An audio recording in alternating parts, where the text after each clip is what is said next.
ஜெபம் செய்வோம். சர்வ வல்லமுள்ள தேவனே,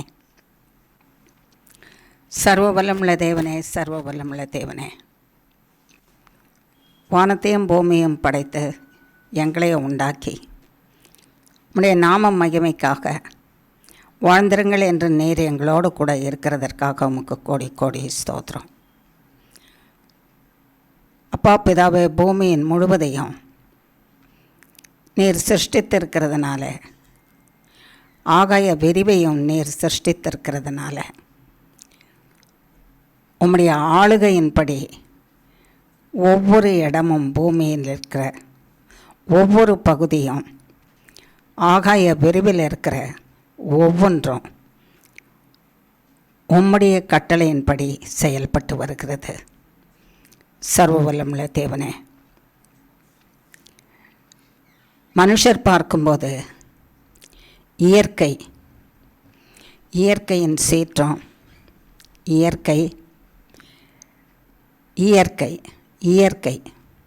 இயற்கையினுடைய சீற்றம், சில நேரத்தில் இயற்கை அமர்ந்திருக்கும், சில நேரத்தில் இயற்கை சீற்றம் கொள்ளும். ஆகையினால் அது இயற்கையின் சீற்றம் என்ற மனுஷரை சத்தியத்தை அறிந்து கொள்ளக்கூடாதபடிக்கு ஞானத்தை குருடாக்கி, அறிவை குருடாக்கி, விளங்கிக் கொள்கிற தன்மையை குருடாக்கி, தேவனை தள்ளி அவைகளெல்லாம் வெறும் இயற்கை. அது இயற்கை அப்படி தான் சில நேரத்தில் சீற்றம் கொள்ளும், சில நேரத்தில் அமைதியாக இருக்கும். அது இயற்கை என்று சத்தியத்தை விட்டு விலக்குகிற சத்ருவாகிய பிசாசானவனாலே ஆளுகை செய்யப்பட்டு மனுஷர் தேவனை அறிந்து கொள்ளக்கூடாதபடிக்கு சிதையுண்டு அப்பா பிதாவே, போகும்படிக்கு சத்ருவாகிய பிசாசானவன் செய்து கொண்டிருக்கிற கிரியைகளுக்கு எங்களை விலக்கி காத்து ரட்சித்தரலோ சுவாமி. இயற்கை என்பதையே கர்த்தர் சிருஷ்டித்ததுனால இருக்கிறது. அந்த இயற்கை சீற்றம் கொள்ள செய்கிறதும் கர்த்தராகிய தேவன். ஏன் நீர் சீற்றம் கொள்ள செய்கிறீர் என்றால், இயற்கை சீற்றம் கொள்ளுகிறதற்கு கர்த்தராகிய நீர் சீற்றம் கொண்டதனால்தான் இயற்கை சீற்றம் கொள்ளுகிறது. ஏன் நீர் சீற்றம் கொள்ளுகிறீர் என்றால், மனுஷனுடைய வழிகள் தேவனை விட்டு வெகு தூரம் போகிறதுனால கர்த்தராகிய நீர் சீற்றம் கொள்ளுகிற தேவனாக இருக்கிறீர். என்னை விட்டு தூரம் போகிறவர்களே பிழைக்க முடியாது, அழிந்து போவீர்கள். என்னை விட்டு வெகு தூரம் போகிற நீங்கள் பிழைப்பது எப்படி, நிலைப்பது எப்படி, வாழ்வது எப்படி? நீங்கள் வாழ்ந்து வளம் பெற வேண்டும் என்று தான் இந்த பூமியும் பூமியில் இருக்கிற சகலவற்றையும், பூமியில் இருக்கிற சகல இயற்கைகளையும் என்னுடைய கட்டுக்குள்ளாக வைத்து காத்து கொண்டிருக்கிறேன். நீங்களோ உங்களை அழித்து கொள்ளத்தக்கதாக என்னை விட்டு வெகு தூரம் போகிறதுனால இயற்கையின் சீற்றம் அனுமதிக்கும்போது அவைகள் என் கோபத்தை தணிக்கிறது. அப்பா பிதாவே, அந்த வார்த்தையை நீர் சொல்லும்போது நாங்கள் பயந்து நடுங்குகிறோம் சுவாமி. நீர் இந்த வார்த்தையை சொல்லும்போது நாங்கள் பயந்து நடுங்குகிறோம். நான் என் சினத்தில், என் சீற்றத்தில் என்னுடைய கோபத்தை ஆற்றிக்கொள்ளுகிறதற்கு இயற்கையை நான் அனுப்பும்போது அந்த இயற்கையானது சீற்றம் கொண்டு சீரழித்து போடுகிறது. அது நான் அதற்கு கொடுக்கிற கட்டளை. அது எனக்கு கீழ்ப்படிந்து சீரழித்து போட்டு என் கோபத்தை ஆற்றுகிறது, என்னுடைய சினத்தை தணிக்கிறது. Jesus mighty Lord, Jesus mighty Lord.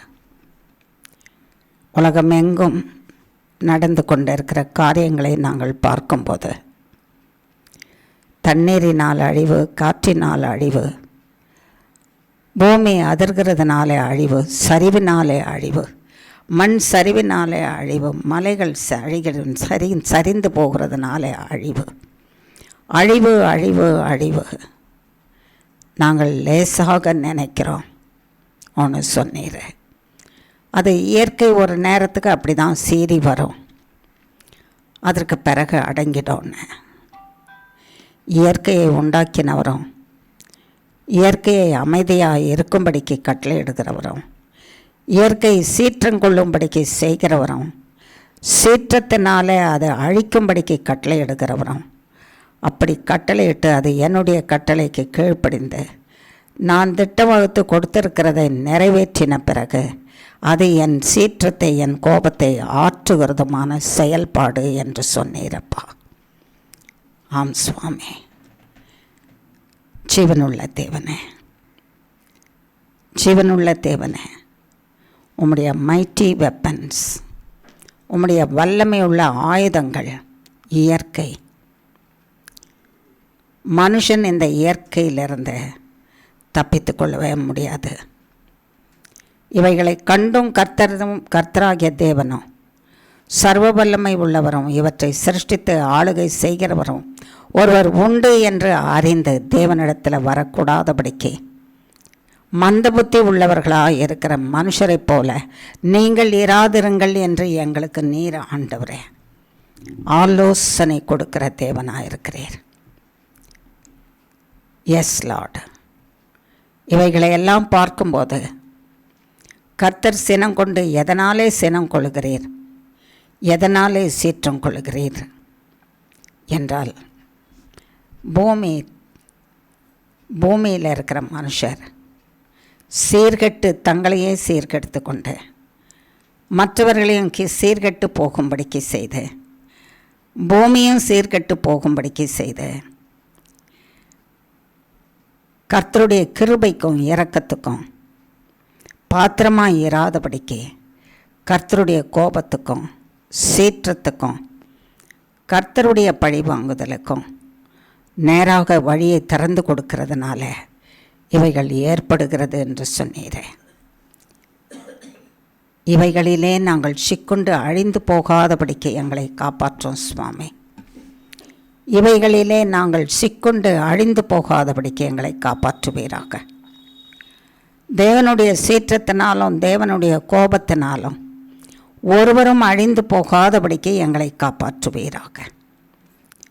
தேவனுக்கு கோபம் உண்டாக்குவதும் தேவனை சினம் கொள்ளும்ப செய்வதும் தேவன் சீரும்படி செய்கிறதற்கும் காரணம் எங்களுடைய கீழ்ப்படியாமையே. எங்களுடைய கீழ்ப்படியாமையை மன்னித்து விடும் சுவாமி. தேவன் நாங்கள் எதற்கு கீழ்ப்படியணும், எதை செய்யணும், எதை செய்யாமல் இருக்கணும் என்பதை எழுதி கொடுத்திருக்கிறீர் ஆண்டவரே. இந்த வேத வசனத்தில் இந்த வேத வசனத்தை வாசிக்கிறதற்கு நாங்கள் ஆண்டவரே அசட்டையாக இருக்கிற அசட்டையை எங்களுக்கு மன்னித்தரலும். வேத வசனத்தை வாசித்தாலும் வசனமாகிய தேவன் எங்களிடத்தில் பேசுகிறதை கேட்டு கீழ்ப்படுகிறதற்கு மனமில்லாமல் எங்கள் மனம் போன போக்கில் எங்களுக்கு எது சரிப்படுகிறதோ, எங்களுக்கு எது சரி என்று தோன்றுகிறதோ அப்படி பேசி சிந்தித்து அந்த வழியிலே நடந்து எங்களை கெடுத்து கொள்ளுகிறத மன்னியும் மன்னியும் மன்னியும் மன்னியும் மன்னியும் மன்னியும் என்று கேட்குறோம் சுவாமி. இயேசு கிறிஸ்துவின் இரத்தத்தினால மன்னியும். எங்கள் சொந்த வழிகளை தெரிந்து கொண்டு போகிறதை மன்னியும் ஆண்டவரே. தேவ வழி இன்னது என்பதை ஆண்டவரே நீர் வேத வசனத்திலே எழுதி கொடுத்திருக்கிறீரப்பா. என்னுடைய வழி இதுவே, இதிலே நடவுங்கள் என்று சொல்லி உம்முடைய சத்தம் எங்களுக்கு துணிக்கத்தக்கதாக செய்து அந்த சத்திய வழியிலே நடக்கும்படிக்கு ஆண்டவரே இந்த வேதத்தில் எழுதி கொடுத்திருக்கிறீர் ஆண்டவரே. அந்த சத்திய வழியிலே நாங்கள் நடக்கிறதற்கு அசட்டையாக இருக்கிறதை மன்னித்து விடுங்க சுவாமி, மன்னித்து விடுங்க ஆண்டவரே. அந்த சத்திய வழி எங்களுக்கு அருவருப்பாகவும் கசப்பாகவும் வேண்டாததுமாக இருக்கிறது ஆண்டவரே, அதை மன்னித்து விடுங்க. நாங்கள் எங்கள் சொந்த வழியில் சொந்த எண்ணத்தில் சொந்த தீர்மானத்தில் நடந்து எங்களை கெடுத்து கொண்டது போதும் ஆண்டவரே. இனி நாங்கள் அப்படி செய்யாதபடிக்கு உம்முடைய கண்களிலே தயவும் இரக்கமும் கிடைக்கத்தக்கதாக உம்முடைய சன்னிதானத்தில் வந்து சர்வ சாஷ்டாங்கமாய் பணிகிறோம் சுவாமி. சர்வ வல்லமுள்ள தேவனே, நீர் எழுதி கொடுத்துருக்கிற வழியும் சட்டமும் எங்கள் கரத்தில் இருக்கிறது. அது ஆண்டவரை கரத்தில் மட்டும் இராதபடிக்கு அதை வாசித்து வாசித்து எங்கள் கண்களிலும் மூளையிலும் ஞாபக சக்தியிலும் சிந்தையிலும் எங்கள் வாயிலும் நாவிலும் உள்ளத்திலும் சரீரத்திலும் நிரம்பி இருந்த சத்திய வழியில் எங்களை நடத்துவீராக. சத்திய வழியிலே நடத்துவீராக. சத்திய வழி எங்களை பாதுகாக்கும், எங்களுக்கு ஜீவனை கொடுக்கும், எங்களுக்கு ஆரோக்கியத்தை கொடுக்கும், எங்களை வாழ வைக்கும், எங்கள் குறைவை நிறைவாக்கும், நாங்கள் இழந்து போனதை எங்களுக்கு திரும்ப கொடுக்கும், எங்களுக்கு இன்மையிலே ஜீவனையும் மறுமையிலே நித்திய ஜீவனையும் கொடுக்கும், சத்துருக்களை அழிக்கும், சத்துருக்களின் இடத்திலிருந்து வேலி அடைத்து பாதுகாத்து கொள்ளும், எங்களுக்கு என்னது தான் செய்யும் என்னது செய்யாது என்று இராதபடிக்கு சகலவற்றையும் எங்களுக்கு செய்து எங்களை காக்கும் சத்திய வழி, சத்திய வார்த்தை. இதனால் எங்களை நிரப்பி அருளும் என்று இயேசு கிறிஸ்துவின் நாமத்தினாலே கேட்குறோம். எங்களை மன்னியும். பூமியிலே நடக்கிற சீற்றங்களை பார்க்கும் பொழுது கர்த்தருடைய கோபாக்கினை எத்தனை அதிகமாக இருக்கிறது என்பதை உணர்ந்து நாங்கள் அந்த தீமையில் அழிந்து போகாதபடிக்கு கர்த்தர் காக்கத்தக்கதாக தேவ வழியிலே வந்து மன்னிப்பு கேட்கவும், மன்னிப்பை கேட்ட பிறகு சத்திய வழியிலே நாங்கள் நடக்கவும் கிருபை செய்வீராக. சர்வ வல்லமுள்ள தேவனே, இந்த சத்திய வார்த்தைகள் எங்களை நடத்துவதாக. இந்த சத்திய வார்த்தை எங்களுக்கு இருக்குமானால் பூமியில் பிழைக்கிறதற்கு இது ஒன்றே ஜீவனும் வழியுமாய் இருக்கிறது சுவாமி. அதை உங்கள் வாயிலும் கண்களிலும் மூளையிலும் சிந்தையிலும் ஞானத்திலும் அறிவிலும் ஞாபகத்திலும் கரங்களிலும் கால்களிலும் உச்சம் தலையிலிருந்து உள்ளங்கால் பரியந்தமும் பதித்து வைத்து கொள்ளுங்கள் என்று சொன்னீரப்பா. அப்படி பதித்து கொள்ள வேண்டுமானால் இரவும் பகலும் தேவ வசனத்தை தியானிக்க கிருபை செய்யுங்க சுவாமி. மனுஷர் சொல்லுகிற வார்த்தையை தியானிக்கிறோம், மன்னிங்க ஆண்டவரே. மனுஷர் பேசுகிற பொல்லாத வார்த்தைகளை தியானிக்கிறோம், அது சிந்தையில் வந்து வந்து போய்கொண்டே இருக்கிறது. பொல்லாப்பு செய்கிறவர்கள் எந்தெந்த பொல்லாத ஆலோசனைகளை குறித்து, பொல்லாத காரியங்களை மற்றவர்களை குறித்து, தேவனை விட்டு பிரிக்கிற வழிகளை குறித்து சொல்லுகிற காரியங்கள் எங்களுடைய சிந்தைக்குள்ளாக நிரம்பி அது எங்களுக்கு இரவும் பகலும் நாங்கள் தியானிக்கும்படிக்கு செய்து அந்த பொல்லாத வழிகள் எங்களை வழி நடத்தி கொண்டு இருக்கிறத மன்னிங்க ஆண்டவரே. பொல்லாத சிந்தைக்கு நாங்கள் இடம் கொடுக்காதபடிக்கு எங்களை மன்னிச்சிருங்க, எங்களை மன்னிங்க. அவைகள் எங்களை கெடுத்து போடுகிறதா இருக்கிறது. ஆகையினால சத்திய வசனமாகிய உம்முடைய வார்த்தை, உம்முடைய வழி, உம்முடைய வார்த்தை எங்களுடைய வாயிலும் சிந்தையிலும் கண்களிலும் ஆண்டவரே, ஞாபக சக்தியிலும் அப்பா பிதாவே, நாவிலும் உச்சரிப்பிலும் ஜீவனுள்ள தேவனே, எங்கள் இரத்தத்திலும் ஓடிக்கொண்டு இருப்பதாக. அப்பொழுது நாங்கள் பிழைப்போம் சுவாமி. எங்களை ஒப்பு கொடுக்குறோம் ஆண்டவரே, எங்களை ஒப்பு கொடுக்குறோம்.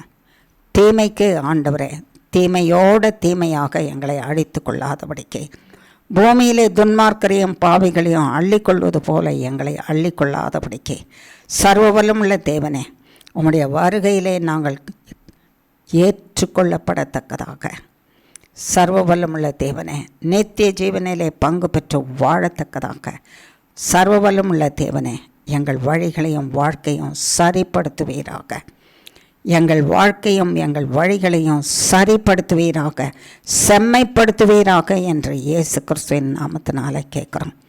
பாதம் பணிந்து கேட்குறோம், செய்வீராக சுவாமி. அந்த செம்மையான வழி உம்முடைய வார்த்தையில் இருக்கிறது.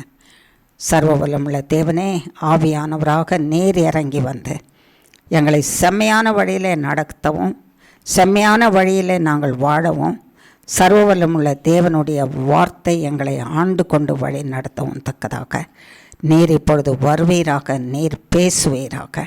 நாங்கள் கேட்போமாக, அதை இருதயத்தில் வைத்து காத்து கொள்வோமாக, அதையே சிந்தித்து கொண்டு இருப்போமாக, அதிலே நடப்போமாக. அப்பொழுது ஆண்டவரே, தேவ வார்த்தையை சிந்திக்கும் போது தேவனோடு கூடவே நாங்கள் இருக்கிறோம்.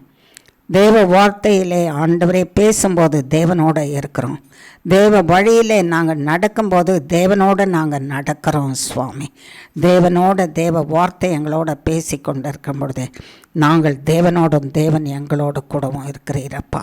அந்த பாக்கியத்தை நீர் எங்களுக்கு தந்தருளும் இப்பொழுது என்று நாங்கள் கேட்கிறோம். இயேசு கிறிஸ்துவின் நாமத்தினாலே பாதம் பணிந்து கேட்குறோம், செய்தரலோ சுவாமி. ஆகையினாலே வாரும் பரிசுத்த ஆவியானவரே, வாரும் பரிசுத்த ஆவியானவரே, நாங்கள் செம்மையான வழியிலே வாழ்ந்து கர்த்தருடைய நாமத்தை மகிமைப்படுத்தவும் நித்திய ஜீவன் பரியந்தவும் காக்கப்படவும் நீர் எங்களுக்கு போதிப்பீராக. வாரும், நீரும் நானும் நாங்களுமாக பிதாவாகிய தேவனையும் குமாரனாகிய கிறிஸ்துவையும் பரிசுத்த ஆவியானவராகிய உம்மையும் மகிமைப்படுத்துவோமாக. இயேசு கிறிஸ்துவின் மூலம் ஜெபிக்கிறோம் பிதாவே. ஆமேன், ஆமேன், ஆமேன். கர்த்தருக்குள்ள அன்பானவர்களே, இங்கே இருந்தோமா தூங்கிட்டீங்களான்னு கேட்கல. நான் இங்கே இருந்தோமான்னு கேட்டால் ஏசாமியோட கூடவே நடந்துட்டோமா, அவருடைய பிரசன்னத்தில் இருந்தோமா, அவருடைய வழியில் இருந்தோமா, அவர் சொன்னதெல்லாம் கேட்டோமா? ஆமென். எப்பொழுதுமே இந்த ஆரம்ப ஜபத்தில் கர்த்தராகிய தேவன் பேசுகிற காரியம் அவர் செய்தியை கொடுக்க போகிறதன் பேர் ஆதாரமாக இருக்கும். பூமியிலே நடக்கிற சீற்றங்கள் என்று சொன்னார் கர்த்தர். என்ன சொல்ல போகிறாருன்னு எனக்கு தெரியாது.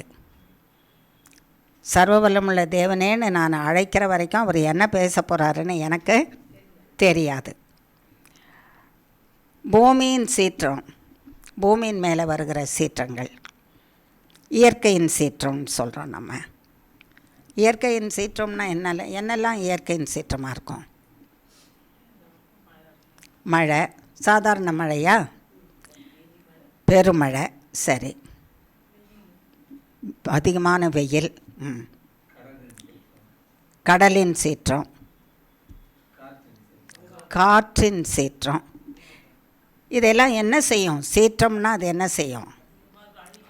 அழிச்சிடும். மனுஷரை அழிச்சிடும். அவங்க வீடு வாசல்களை அழிச்சிடும். மிருக ஜீவன்களை அழிச்சிடும். அவங்க வச்சிருக்கிற எல்லாவற்றையுமே அழித்து போட்டுட்டு போயிடும். இயற்கையின் சீற்றம். சரிவுகள்னு சொன்னார். என்னம்மா? லேண்ட்ஸ்லைட்ஸு. நல்லா இருக்கிற பூமி திடீர்னு வெடிப்பு உண்டாகிடுது, அதில் எல்லாருமே விழுந்து செத்து போகிறாங்க. மலையில் மேலே கட்டியிருக்கிறாங்க, வீடுகள் கட்டியிருக்கிறாங்க, மலை சரிவு, மலையில் இருக்கிற மண் சரிந்து போகிறது, விழுந்து அழிந்து போகிறாங்க. நேற்று ஒரு செய்தியை சொன்னாங்க அங்கிள் படிச்சுட்டு, 2000 பேர் மண்ணில் புதைந்து போனார்கள் என்று. நான் இன்னொருவருக்காக ஜெபம் பண்ணி கொண்டு இருந்தேன். அது பண்ணி முடித்த பிறகு கர்த்தர் இந்த செய்தியை நான் கேட்கும்படிக்க செய்தார். சொல்லியிருக்கலாம், சொல்லாமல் கூட இருக்கலாம். 2000 பேர் மண்ணிலே புதைந்து மரித்து போனார்கள். உலகமே கேட்டிருக்கோம், உலகமே அது படிச்சிருக்கோம். அந்த க்ஷணத்துக்கு முன்னாலே அந்த 2000 பேர் என்ன செய்துட்டு இருந்திருப்பாங்க? என்ன செய்திருப்பாங்க? என்ன நினச்சிருப்பாங்க? படுக்கிறதுக்கு முன்னால் என்ன நினச்சிருப்பாங்க? காலையில் விழித்து என்ன செய்யலான்னு நினச்சிருப்பாங்க? மனுஷனுடைய வாழ்வு எவ்வளவு நிதானிக்க முடியாத அளவுக்கு இருக்குது. மனுஷனுடைய வாழ்வு நிதானிக்க முடியாத அளவு இருக்குது. நான் இதை செய்திடுவேன், நான் இதை பண்ணிவிடுவேன், நான் அதை பார்த்துருவேன், நான் இதை பண்ணிவிடுவேன் நினைக்கிறதுக்கு செய்கிறதுக்கு முடியாதான். கர்த்தருக்கு சித்தமாக இருந்து, கர்த்தர் எனக்கு ஜீவனை கொடுத்திருந்து, கர்த்தர் அதுக்கு விருப்பமாக இருக்குமானால், கர்த்தருக்கு விருப்பமாக இருந்தால் இந்த காரியத்தை செய்ய முடியும்னு சொல்லணுமா? என்ன சொல்லணுமா? இதை செய்ய முடியும்னு சொல்லணுமா? எவ்வளோ செம்மையாக வீடு கட்டி இருந்திருப்பாங்க, எவ்வளோ செம்மையான அஸ்திபாரம் போட்டிருப்பாங்க, குளிர் சாதனம் எத்தனை வச்சுருந்துருப்பாங்க, வெயில் காலத்துக்கு, அதை மழைக்கு, உறைவுக்கு, அதுக்கு ஏற்றபடி வாழ்கிறதற்கு எத்தனை சாதனங்களை வச்சுருந்துருப்பாங்க. அவ்வளோ பிளான்ஸோடு கட்டியிருக்கிற அத்தனை வீடானாலும், அத்தனை வீட்டுக்குள்ளே இருக்கிற ஜீவனானாலும் க்ஷணத்தில் இல்லை, ஒரு க்ஷணத்தில் இல்லை. புயல் காரணமாக வீடுகளை விட்டு வெளியே தூரத்தில் போய் முகாமில் இருக்காங்களாம். முகாம்னா என்ன? தங்குமிடம், தற்காலிகமாக தங்குமிடம். வீட்டில் வசதியாக நம்ம கட்டில் படுத்து தூங்குகிறோம், ஏசி போட்டு தூங்குகிறோம், எப்படி வேணும்னாலும் உட்காருவோம், சோஃபாவில் உட்காருவோம், எல்லாம் பண்ணுவோம்.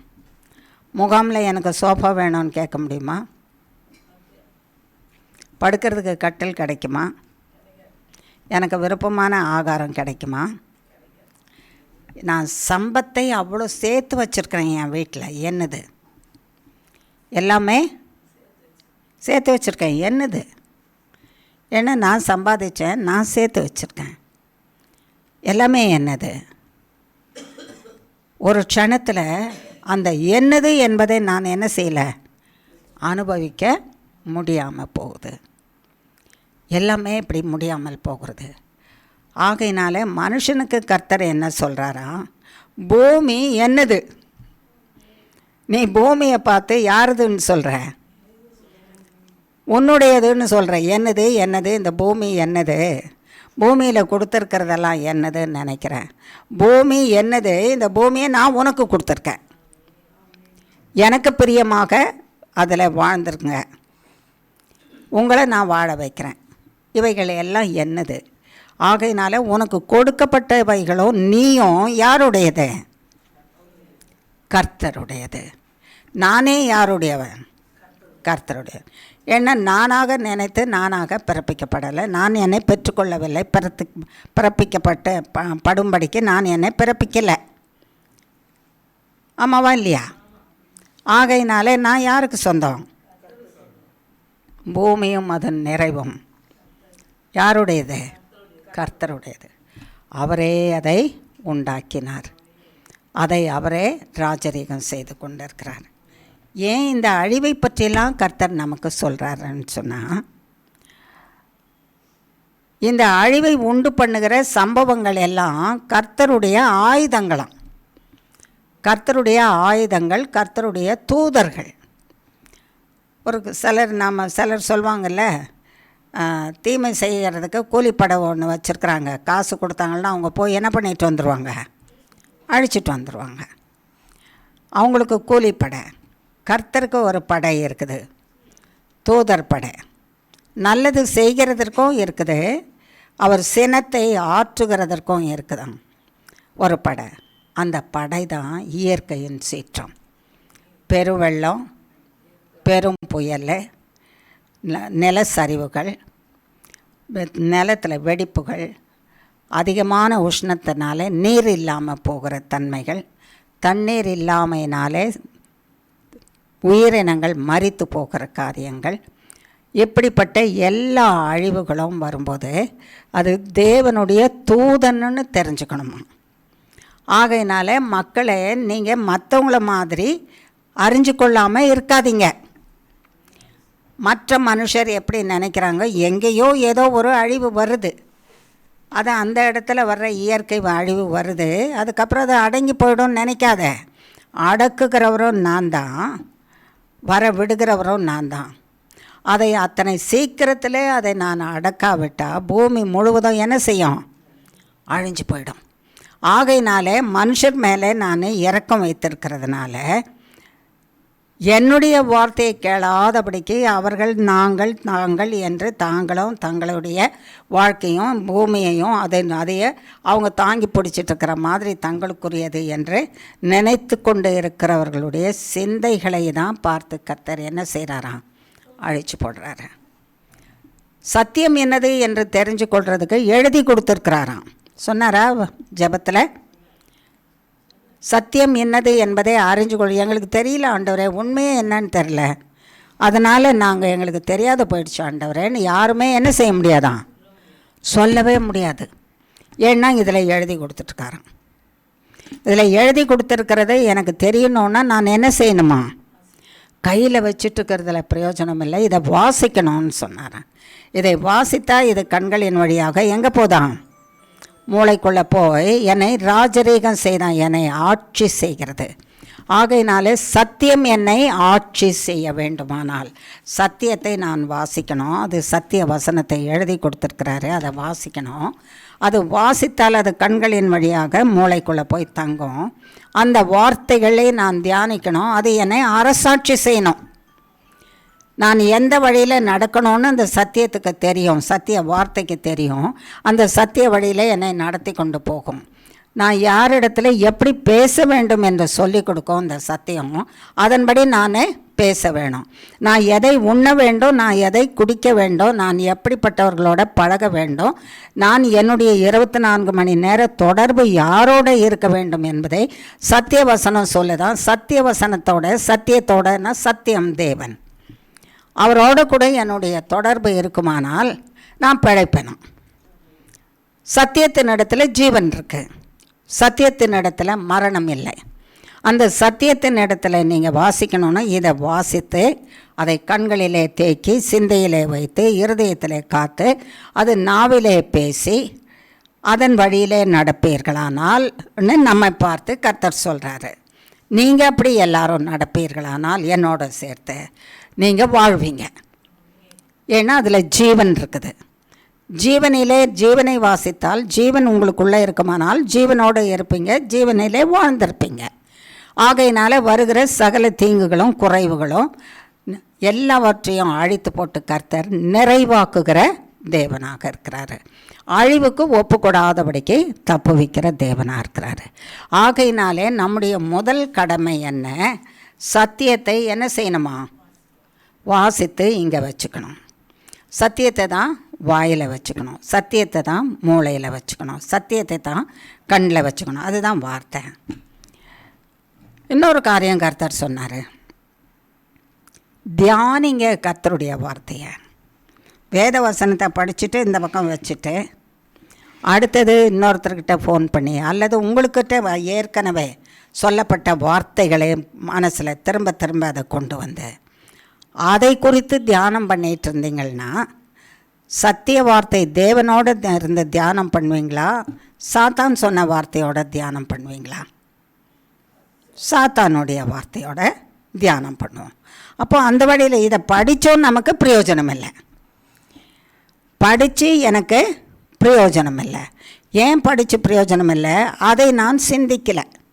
அதனால்தான் கர்த்தர் சொல்கிறாரு, கர்த்தருடைய வேதத்தில் பிரியமாக இருந்து இரவும் பகலும் தியானமாக இருக்கிற மனுஷன் பாக்கியவான். எனக்கு ஒரு காரியத்தை சொல்லலாம், ஒருத்தர் சொல்லலாம். ஆனால் இந்த காரியம் நான் கேட்குற காரியம் என் உள்ளத்தில் இருக்கிற தேவ வார்த்தையை எடுத்து போடவே கூடாது. என் உள்ளத்தில் இருக்கிற வார்த்தையை அது அப்படியே இருக்கணும். இன்னொரு சொல்லுகிற காரியம் ஒரு வார்த்தை செயல்பாடுகள் அவைகள் இந்த தேவ வார்த்தையோடு இப்படி வரும்போது அது எனக்கு அதை சிந்திக்கிறதுனால எனக்கு நன்மை இல்லை, தீமை உண்டாக்குதுன்னா இந்த வார்த்தையை அந்த வார்த்தையை அழிச்சிடுமா? தீமையை அழிச்சிடும். ஆகையினாலே எனக்கு நன்மையை கர்த்தருடைய வார்த்தை உண்டாக்கும். ஆகையினாலே கர்த்தருடைய வார்த்தையை நான் எப்பொழுதுமே மனதில் வைத்து கர்த்தருடைய வார்த்தையை சிந்தித்து கர்த்தருடைய வார்த்தை என்னை ஆளுகை செய்யும்படிக்கு வைக்கணும். துன்மார்க்கனாகிய சாத்தான் துன்மார்க்கர் அவனுடைய சேனைகளின் மூலமாக வேண்டாத வார்த்தைகளை சொல்லும் பொழுது அதையே தியானிக்கிறவர்கள், அதனால் பயம், திகில், நம்பிக்கையில்லாத தன்மை, தேவனே சில நேரம் இல்லாதபடி மனுஷருடைய இருதயத்தில் எண்ணத்தை கொண்டு வந்துடுவான். கர்த்தர் செய்யவே மாட்டார், அவர் கையால் ஆகாதவர் என்று கொண்டு வந்துடுவான் நினைவை. அவரால் விடுவிக்கவே முடியாது, கர்த்தரால் இவ்வளவுதான் செய்ய முடியும், இதுக்கு மேலே ஒன்றும் செய்ய முடியாது என்ற தப்பிதமான எண்ணத்தை கொண்டு வந்துடுவான். தேவனுடைய வார்த்தையை நம்ம வாசித்துட்டே இருந்தோமானா அவன் சொல்லுகிறதெல்லாம் அழிக்கப்பட்டு போயிடும்.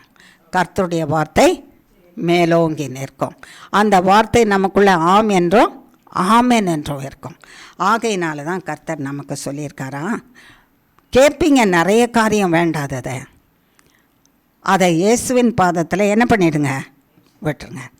தீமையானதும் மோசமானதும் நன்மையற்றதுமானதை கேட்கும்போது கர்த்தருடைய வார்த்தை நமக்குள்ளே இருக்குமானா அவைகளை அழித்து போட்டு நம்மை கர்த்தருக்குள்ளே பலப்படுத்துமா. இவைகள் எல்லாவற்றுக்கும் மேலே கர்த்தராகிய தேவன் என்னோட கூட இருக்கிறாரு, என்னை காப்பார், என்னை கைவிடாமல் இருப்பார், என்னை ரட்சிப்பார் என்கிற நம்பிக்கை நமக்குள்ளே வந்தால் தான் வாழ முடியுமா. இது எல்லாம் கர்த்தர் ஏன் சொல்கிறாருன்னா, கர்த்தருக்கு சினம் என் கோபத்தை ஆற்றிற்றுன்ற ஒரு வார்த்தையை சொன்னார் ஜெபத்தில். அந்த வார்த்தையை கேட்கும்போது எனக்கு கொஞ்சம் உள்ளத்தில் நடுக்கமாக இருந்தது. தேவனுக்கு கோபம், அந்த கோபத்தை ஆற்றுகிறதற்கு மனுஷர் யாரும் இல்லை. அவருடைய தூதர்கள் அழிக்கிறதற்கு அவருடைய இயற்கையின் தூதர்களை வச்சு அழிக்கிறாரு. அந்த கிரியைகள் அது நடத்தி முடிக்கும்போது தேவனுடைய கோபம் ஆறி போயிடுச்சு. ஒரு மனுஷன் கூட தகுதி இல்லை தேவனுடைய பார்வையில். அவருடைய விருப்பத்தின்படி செய்கிறதற்கு ஒரு மனுஷனும் ஒரு ஸ்திரீயும் தேவனுடைய பார்வையில் என்ன இல்லை, தகுதி இல்லை. அவர் கோபத்தை இப்படியும் தணிக்கலாம். ஆண்டவரே உலகத்தை ரட்சிங்க, உலகத்தில் இருக்கிற பாவம் செய்கிற மக்களை நீங்கள் மன்னிங்க ஆண்டவரே, இன்னொரு முறை கிருபையாய் காத்துக்கொள்ளுங்க, இன்னொரு தருணத்தை கொடுங்க. நீங்கள் சிந்தின ரத்தம் உலகம் முழுவதுக்கும், உலகம் முடிவு பரியந்தமும் உலகம் முழுவதுக்குமாக சிந்திருக்கிறீங்க. உங்கள் கோபத்தை ஆண்டவரை கோபத்தினால அழிச்சு போட்டுடாதபடிக்கு காப்பாற்றுங்க ன்னு கேட்கறதுக்கு ஒரு மனுஷன் இல்லையா? கேட்கறதுக்கு யார் இல்லை? ஒரு மனிதன் இல்லை, ஒரு ஸ்திரீ இல்லை. நீங்கள் நான் யார்? மனுஷன் தானே, மனுஷி தானே. கேட்கலையே. அப்போ என்னுடைய கோபம் பற்றி எரிகிறத அணைக்கிறதுக்கு ஒருத்தரும் இல்லையா? தேவனுடைய கோபம் பற்றி எரியும் போது அணைக்கிறதற்கு யார் வேணுமா? ஒரு மனுஷனும் மனுஷியந்தான் வேணும். அவைகள் எல்லாம் பேசாது. அவைகள் சொல்லுகிறது இயற்கைகளை எல்லாமே தேவனுடைய தூதர்கள் திரும்பி தேவனிடத்தில் பேசாது. அவர் என்ன சொல்கிறாரோ அதை கேட்டு அப்படியே செய்துட்டு போகணும். மனுஷனை தான் பேசி உறவாடுகிற மகனாக மகளாக தேவன் தனக்கு வச்சிருக்கிறாரு. அப்போது கர்த்தர் இப்படி அவருடைய கோபத்தை செலுத்துவேன்னு சொல்லும்போது மன்னிச்சிருங்க ஆண்டவரேன்னு கேட்கணுமா? மன்னியும் ஆண்டவரே. என்னையே அநேக நேரத்தில் மன்னிச்சிக்க முடியல, நான் அடுத்தவங்களை எப்படி மன்னிக்கிறது? அடுத்தவங்கள மன்னிக்க முடியல, நான் எங்கேருந்து மூணாவது மனுஷரை மன்னிக்கிறது அப்படின்னு நம்ம நினச்சிட்ருக்குறோம். ஆனால் கர்த்தர் என்ன சொல்கிறாரா? மன்னிப்பை கேட்கிறதற்கு தான். தகுதி இல்லாத மனுக்குலத்துக்கு, மன்னிப்பை பெறுகிறதற்கு தகுதி இல்லாத மனுக்குலத்துக்கு தான் மன்னியும் பிதாவே என்று கேட்டாராம். அதன் குரலுக்கு நம்ம இருந்து மன்னியும் மன்னியும் மன்னியும்னு கேட்டுக்கிட்டே இருக்கணுமா? அப்படி கேட்டால் தான் அவருடைய கோபம் ஆறுமா. கேட்கலன்னா கோபம் ஆறாது. அப்போ நாமும் என்ன செய்யணும்? தொடர்ந்து கேட்கணும். நமக்காக நம்ம பரிசுத்தர்கள் என்றில்லை, முதல்ல நமக்கு மன்னியோன்னு கேட்கணும், நம்முடையவர்களை மன்னியோன்னு கேட்கணும், நம்மை விரோதிக்கிறவங்க பகைக்கிறவங்கள மன்னியோன்னு கேட்கணும். அந்த மன்னிப்புக்கு பாத்திரம் இல்லைன்னா தான், இவ்வளவு கேட்டோம் மன்னிப்புக்கு பாத்திரம் இல்லைன்னா தான் கர்த்தர் தம்முடைய கோபத்தை ஆற்றிக்கொள்கிறார். இந்த தீமைக்குள்ளே நம்மை கடந்து வராதபடிக்கு காத்து கொண்ட தேவனுக்கு கோடி கோடி ஸ்தோத்திரம். நல்லவங்கன்றதுனால இல்லை, கிருபை இன்னும் நமது பேரில் இருக்கிறதுனால. ஆகையினால கர்த்தர் சொல்கிறாராம், என்னை கோபப்படுத்தாதபடிக்கு என்னை கோபப்படுத்தாதபடிக்கு நடந்துக்குங்க. என்னை கோபப்படுத்தக்கூடிய காரியங்கள் சிலது என்னன்னு நம்மகிட்ட பேசிகிட்டே வராரு கர்த்தர். ஆமாவா இல்லையா? அதனால தான் நமக்கு நல்ல சீர் என்ன ஆயிடுச்சு? குறைஞ்சி போச்சு. நல்ல சீர் இல்லாமல் போயிடுச்சு, குறைஞ்சி போயிடுச்சு, இழந்து போயிட்டோம். எத்தனையோ காரியங்கள் அவர் சொல்லுகிற காரியத்தை, வேதத்தில் எழுதி கொடுத்துருக்கிற காரியத்தை வாசித்து அதுபடி செய்யாததுனால நாம் நற்சீர், அவர் கொடுத்த நற்சீரை எல்லாம் என்ன பண்ணியிருக்கிறோம்? இழந்து போயிட்டோம். அதை திரும்ப பெற்றுக்கொள்ளணுன்னா நீங்கள் திரும்பவும் அந்த வழிக்குள்ளே வாங்க, அதை தியானிங்க. அந்த தியானித்து அதை நீங்கள் பெற்றுக்கொள்ளுங்க. அந்த தியானத்துக்குள்ளே நீங்கள் வந்துட்டு அதுக்கு கீழ்ப்படிகிறதுக்கு அந்த வழியில் வந்துட்டிங்கன்னா நான் செய்ய வேண்டியதை உங்களுக்கு என்ன செய்வேன். அந்த நல்ல சீரை இழந்து போனதை உங்களுக்கு திரும்ப கொடுப்பேன். நீங்கள் செய்ய வேண்டியதை செய்யுங்க, நான் செய்ய வேண்டியதை செய்வேன்.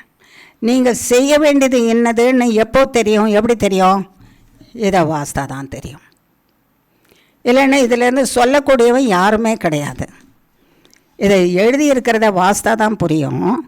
இதை பரிசுத்த ஆவியானவரை நமக்கு சொல்லி கொடுத்தாதான் அவர் என்ன நம்ம இடத்துல விரும்புகிறாரு என்பது நமக்கு தெரியும். அப்போ நம்முடைய வாழ்க்கையில், நம்ம சிந்தையில், நடக்கையில், பேச்சில், எதிலெல்லாம் அதில் குறைவு இருக்கிறதோ அந்த குறைவை ஆவியானவர் ஒத்தாசை செய்வார் விலைக்கு போடுகிறதுக்கு.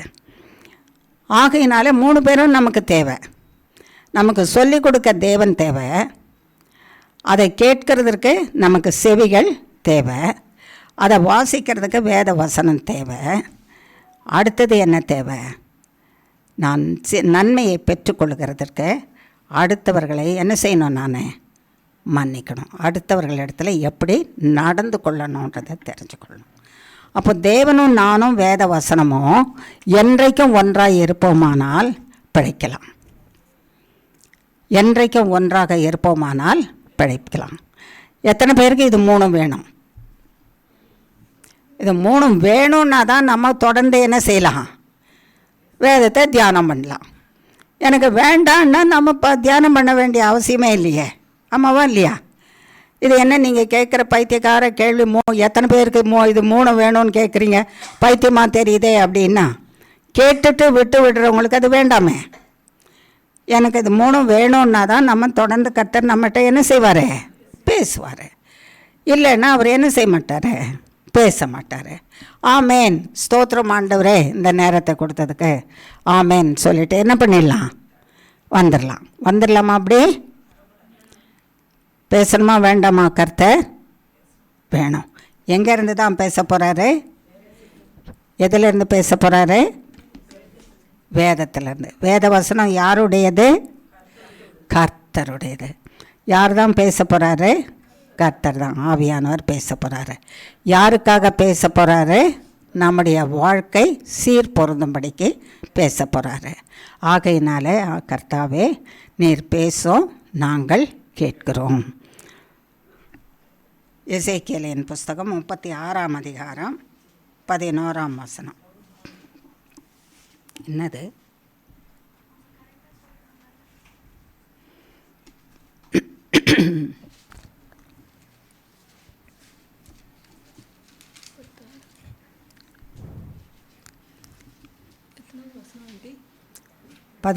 வசனம் தெரியல பத்தியா?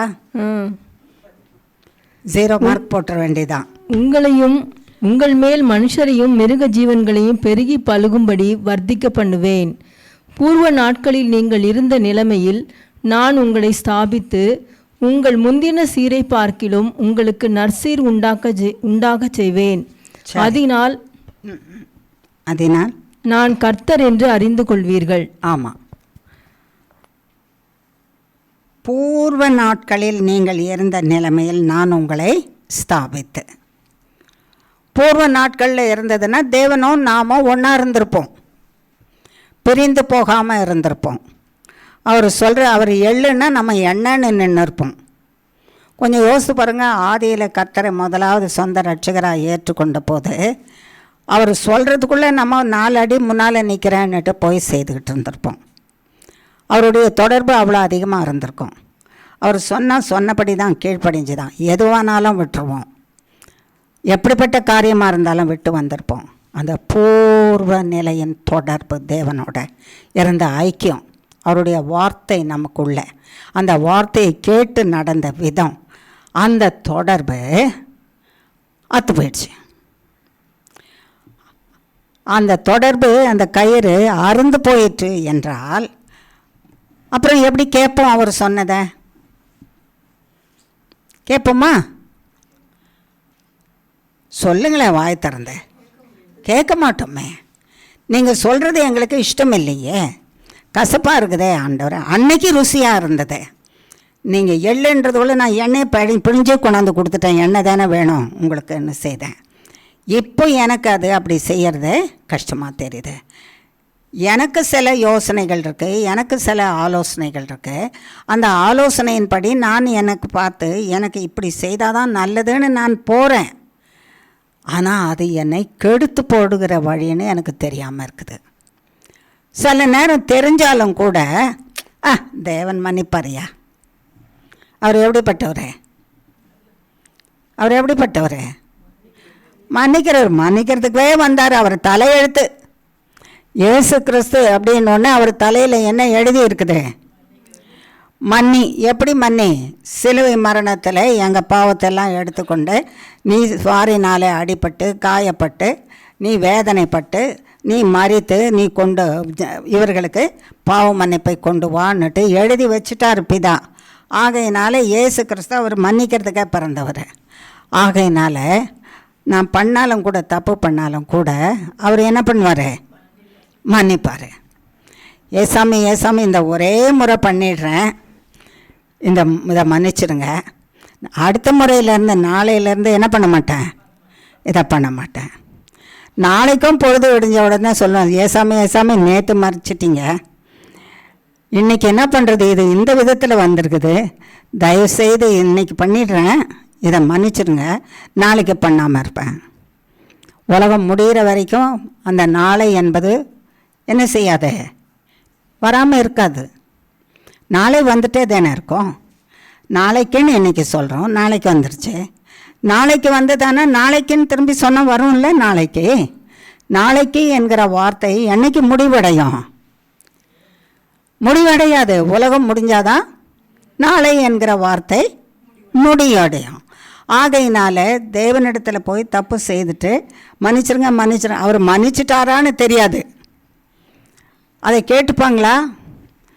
மன்னிச்சிடுங்க, இன்றைக்கி நான் செய்கிற தப்பை நாளைக்கு நான் செய்யாத இருக்கிறேன்னு சொல்கிறாங்க. நாளைக்கு தேவனிடத்தில் வந்து ஏசாமி ஏசாமின்னு கேட்கும்போது, நேற்று நான் பண்ண பாவத்தை மன்னிச்சிட்டிங்களான்னு யாராவது கேட்டிருக்காங்களா? பின்ட்ராப் சைலன்ஸில் இருக்குல்ல, கேட்டது இல்லையே. நேற்று நான் பண்ண தப்பை மன்னிச்சிட்டிங்களா ஆண்டவரே அப்படின்னு நான் கேட்டிருந்தேன்னா நிச்சயமாக அவர் என்ன பண்ணியிருப்பார்? பதில் சொல்லியிருப்பார்.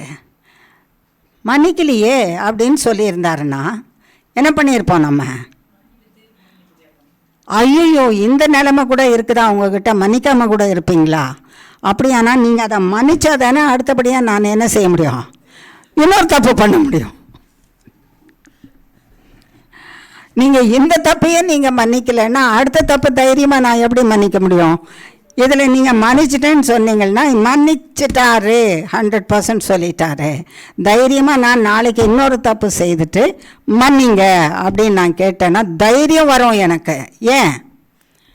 இதான் நேற்றே மன்னிச்சிட்டாரு, நேற்று பண்ணதை மன்னிச்சிட்டாரு, இன்றைக்கி கட்டாயமாக மன்னிப்பாருன்னு தைரியத்தோடு நான் பாவம் செய்வேன் ஆண்டவரே அப்படின்னு சொல்லியிருக்கலாம்ல, சொல்லியிருப்போம் இல்லையா? இன்றைக்கி வரைக்கும் நேற்று பண்ண பாவத்தை மன்னிச்சிங்களான்னு ஒருத்தர் கூட கேட்கலையா? அப்போது அது நம்ம கேட்காத இருக்கிறது எதுக்குன்னா அட்வான்டேஜ். எதுக்கு அட்வான்டேஜு? தப்பு நம்ம செய்கிறதுக்கு அட்வான்டேஜ். மன்னிங்கன்னு கேட்டேன், நீங்கள் மன்னிக்கிற தெய்வம், நீங்கள் மன்னிச்சிட்டு இருப்பீங்க, அப்படி தானே? ஆமாம். அசம்ஷன். மன்னிக்கு பேரே உங்களுக்கு இயேசுன்னா என்ன அர்த்தம்? என்ன அர்த்தம்? இயேசுனா மன்னிப்பு, மன்னிக்கிறவர், மீட்பர், மன்னிச்சு மீட்கிறவர். அதனால் பேரே உங்களுக்கு அதுதான். ஏன்னா மன்னியும் கேட்டால் நீங்கள் என்ன பண்ணுவீங்க? மன்னிச்சிடுவீங்க. அதனால் எனக்கு அசம்ஷன் என்ன, ஒரு 100% உண்மையாக கூட நான் நினச்சிப்பேன் நீங்கள் என்னை மன்னிச்சிட்ருப்பீங்கன்னு. மன்னிச்சிட்ருப்பீங்க. வந்து உங்கள்கிட்ட வந்து நானே மன்னிச்சிட்டிங்களா இல்லையான்னு கேட்டால் அது கேவலம் உங்களுக்கு. ஏன்னா உங்கள் பேரே மன்னிப்பேச்சு. நீங்கள் மன்னிப்பீங்களா ஆண்டவரே நான் வந்து கேட்டால் உங்களுக்கு கேவலமாக இருக்குமா? இருக்காதா? இருக்காது. ஏசாமிக்கு கேவலமாக இருக்குமா? இருக்காதா? அதானே அவர் பேரே, டைட்டிலே அதானே. ஆண்டவரே ஆண்டவரே நீங்கள் மன்னிச்சிட்டிங்களா, மன்னிக்கிற தேவனான்னு போய் கேட்டால் அவருக்கு கேவலமாக இருக்குன்னா அதை மட்டும் கேட்க மாட்டேன். மன்னிச்சிடுங்கன்னு சொல்லிவிட்டு மன்னிச்சிட்டு இருப்பீங்கன்னு நானே அசியம் பண்ணிவிட்டு தீர்மானம் பண்ணிவிட்டு நான் அடுத்து திருப்பி போய் என்ன செய்வேன், நேற்று நான் பண்ணதை போலவே இன்றைக்கும் பண்ணுறேன், அதை மன்னிச்சிடுவீங்க. முதலே வேணாலும் இன் அட்வான்ஸ். சிலர் கேட்குறாங்கல்ல, சில நியூஸில் நம்ம பார்க்குறோம், அரெஸ்ட் பண்ணுறாங்க, ஏதோ ஒரு தப்பு பண்ணி அரெஸ்ட் பண்ண போகிறாங்க, கைதியாக்க போகிறாங்க. அது கைதியாக்கிறதுக்கு முன்னாலேயே முன்கூட்டியே என்ன வாங்கிடுறாங்களாம், ஜாமீன், அரெஸ்ட் பண்ணாதபடிக்கு. அதனால் நான் இன்றைக்கி பண்ண போகிற பாவத்துக்கும் நாளைக்கு பண்ண போகிற பாவத்துக்கும் சேர்த்து என்ன பண்ணுங்க, இன்றைக்கே மன்னிச்சிருங்கன்னு மன்னிப்பு வாங்கிக்கிறேன் நான். இது முன்கூட்டின ஜாமீன் நமக்கு. ஆமாவா இல்லையா?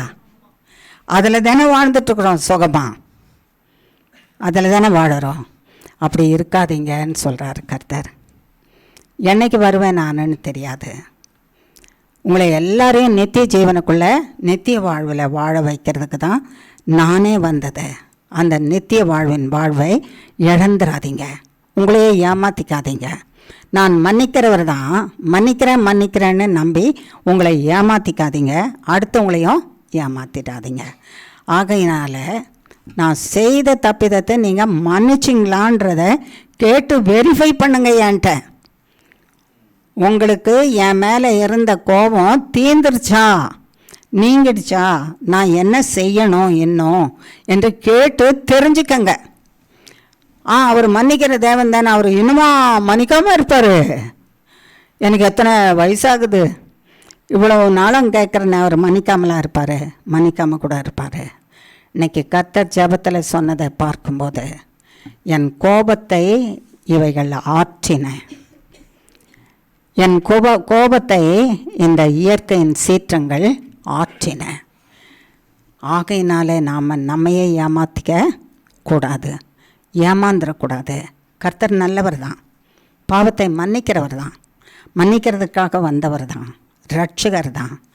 ஆனால் அவர் வார்த்தையில் நிலைத்திருந்து அவர் சொன்னபடி செய்தாதான் ரட்சிப்பு, அவர் சொன்னபடி செய்தாதான் மன்னிப்பு, அவர் சொன்னபடி செய்தாதான் வாழ்வு, அவர் சொன்னபடி செய்தாதான் அவருடைய அன்பு, அவர் கோபம் நீங்கி அவருடைய அன்பு. இதை பெற்றுக்கொள்ள முடியும். அவர் சொன்னபடி செய்கிறோமா என்பதை மட்டும்தான் நம்ம தீர்மானம் பண்ண வேண்டியது மிக மிக அவசியம். அதை அப்படி செய்துட்டோம்னா கர்த்தர் நம்மை விட்டு விலகவே மாட்டார். ஆகையினால முன்னால் இருந்த அந்த தொடர்பை போல இப்பொழுதும் உனக்கு அந்த தொடர்பை கொடுத்து நீ இழந்து போன அந்த நல்ல சீரை உனக்கு நான் என்ன பண்ணுவேன், திரும்ப கொடுத்து என் நாமத்தை உன் மூலமாக மகிமைப்படுத்துவேன். உன்னை உண்டாக்குனதே எதுக்கு? நீ உன்னால் ஐயோ இது ஏன் பிறந்துச்சு இந்த பூமியில் அப்படின்னு சொல்கிறதுக்கா? பிறந்தா இந்த மாதிரி பிறக்கணும், இப்படி பிறப்பித்திருக்கிறாரே கர்த்தர். இப்படி பிறத்திருக்கிற பிள்ளைய போல் 4 பிள்ளை பிறந்தா கூட நம்ம வச்சு என்ன பண்ணிடலாம், பராமரிச்சிடலாம், பாதுகாத்துடலான்னு உலகத்தில் சொல்லுவாங்கள்ல. இப்படிப்பட்ட ஒரு பிள்ளைய மாதிரி 5 பிள்ளை இருந்தால் கூட வளர்த்துடலாங்க. இது மாதிரி இருந்தால் ஒன்று கூட வேணாங்க. இது ஏன் பிறந்துச்சுன்னு தெரியல சொல்கிறாங்களே, மனுஷரே சலிச்சுக்கிறாங்க. அப்போ தேவன் எப்படி சலிச்சுப்பார்? நான் மனுஷனை சிருஷ்டித்ததுக்காக நான் வருந்துகிறேன். ரொம்ப மனஸ்தாபப்பட்டுட்டாராம். அதனால தான் அழிச்சாரா அழிக்கலையா? அதுவும் அவருடைய தூதன் தான். 40 நாள் மழையும் 40 நாள் வெள்ளத்தில் மலையே மறைஞ்சு போகிற அளவுக்கு அழித்து போட்டார் என்றால் அதுவும் அவருடைய சினம்தான். ஆகையினால உலகம் முடிகிற காலங்களும் சூழ்நிலைகளும் வந்து கொண்டே இருக்குது. இவைகளை பார்த்து இன்னமும் உங்களை நீங்கள் ஏமாற்றிக்கிட்டு அழிஞ்சு போயிடாதீங்க. கர்த்தருக்குள்ளே வந்துருங்க.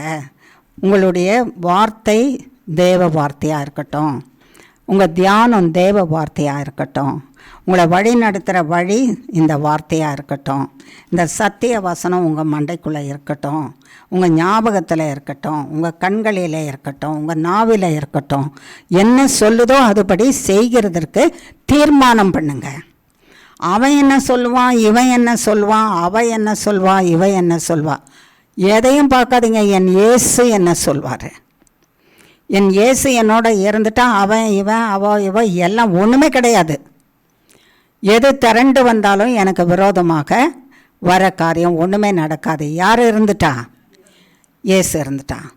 இயேசு இல்லாமல் இவங்க எல்லாரும் இருந்தாலும் எல்லாரோட அள்ளி கொண்டு போகிறபடிக்கு எல்லாரும் அழிஞ்சு போயிடுவோம்.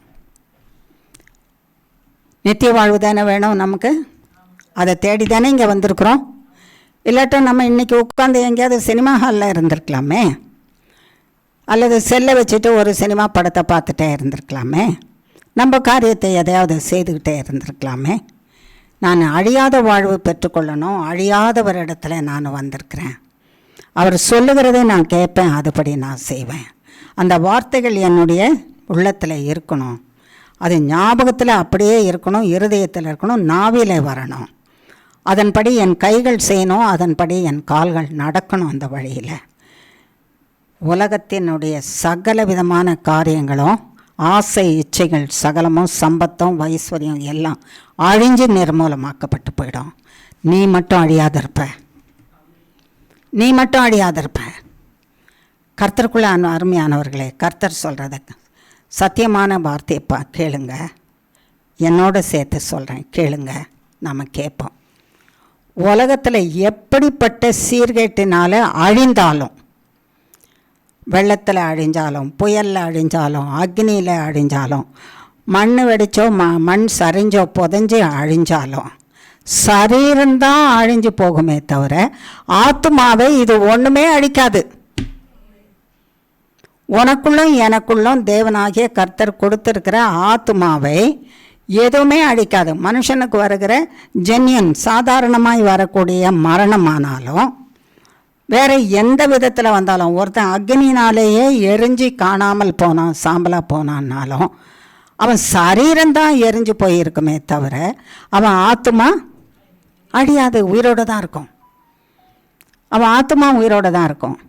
மண்ணிலே புதைஞ்சு போனவனுடைய சரீரம் மண்ணுக்குள்ளே எத்தனை அடி ஆழத்தில் புதைஞ்சு போய் இருந்தாலும் அவன் ஆத்துமா அந்த மண்ணிலேருந்து வெளியே வந்துட்டுருக்கோம், அந்த ஆழத்திலேருந்து வெளியே வந்துட்டுருக்கோம் ஆத்துமா. அந்த எரிகிற அக்னியிலேருந்து அவன் ஆத்துமா வெளியே வந்துட்டுருக்கோம். எங்கே இருக்கிறது அந்த ஆத்துமா?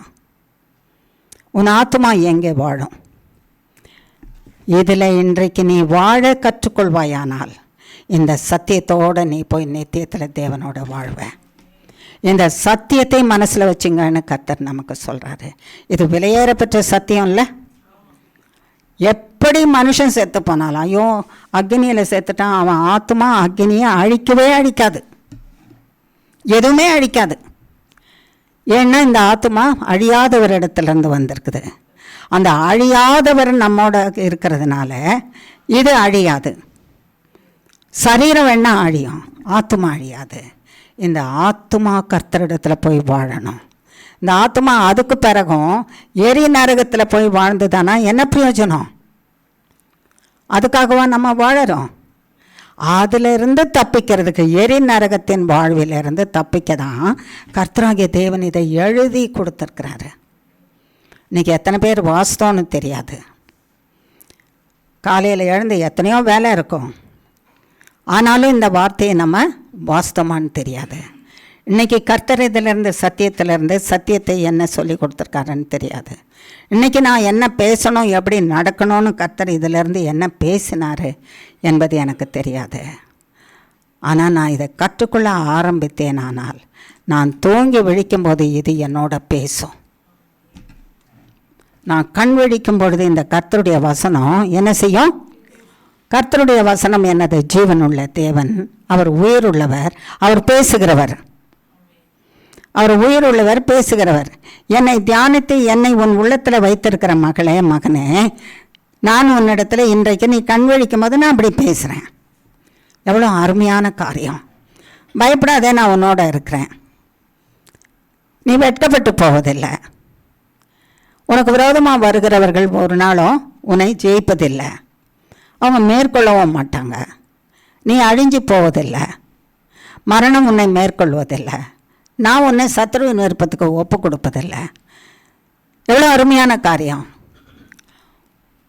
சாத்தானை பாருங்கள், அவன் படை எடுத்துகிட்டு வருவானா, கொல்றவன் வருவானா, கூலிப்படை வருமா, கத்தியில் வெட்டுவானா, அவனை எப்படி வெட்டலாம், இவனுக்கு எப்படி மந்திரம் பண்ணலாம், அவன் இன்னும் நல்லா இருக்கிறானா, அவனை அழிக்க பாருங்கள். எது வாழ வைக்கும், எது வாழ வைக்காது. எத்தனை பேர் விரோதமாக எழும்பி கிரியை செய்தாலும் கர்த்தருடைய ஒரு வார்த்தை அவங்க அத்தனை பேரையும் அழிச்சிட்டு நம்மளை வாழ வைக்கும். ஆகையினால கர்த்தருடைய வார்த்தை உள்ளத்திலே நிறைந்திருப்பதாக. எத்தனை பேருக்கு வேணும் கர்த்தருடைய வார்த்தை உள்ளத்தில்? கேட்கலாமா கர்த்தர்கிட்ட? கர்த்தாவே, உம்முடைய வார்த்தை மட்டும் என் உள்ளத்திலே ஜீவகால பரியந்தமும் நித்திய ஜீவனை சுதந்திரிக்கிற பரியந்தமும்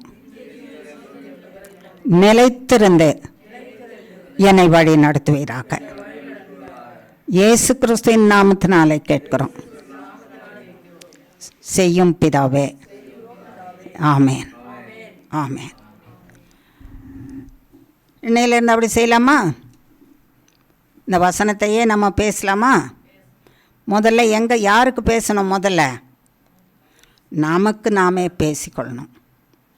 அதுக்கு பிறகு தான் நம்ம பக்கத்தில் இருக்கிறவங்களுக்கு என்ன செய்ய முடியும்? பேச முடியும். ஆகையினாலே கர்த்தர் இங்கே சொன்ன காரியம், முந்தின சீரிலிருந்து விழுந்துட்டீங்க. அந்த முந்தின சீர் என்னோட அப்படி இணைஞ்சு இருந்தீங்க. என்னுடைய இணைப்பிலிருந்து அப்போ நான் சொன்னதெல்லாம் செய்தீங்க. அதுக்கு பிறகு உங்களுக்கு வேறு நண்பர்கள், சாத்தானுடைய நண்பர்கள், சாத்தான் நண்பர்கள் வடிவத்தில் வந்தான்.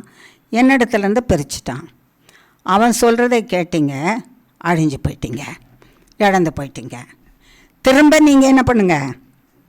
என்கிட்ட வாங்கன்னு தான் உங்களை கூப்பிட்றேன். உங்களை அழிச்சிடுறதுக்காக நான் விரும்பலை, உங்களை வாழ வைக்கிறதுக்கு தான் கூப்பிடுறேன். எப்படி கூப்பிடுறேன்? முந்தின சீரை பார்க்கலும் நல்ல சீரை கொடுக்கறதுக்கு உங்களை கூப்பிடுறேன். அப்படி நீங்கள் வந்துட்டீங்கன்னா என் வார்த்தை சொல்கிறபடி நீங்கள் செய்தணும்.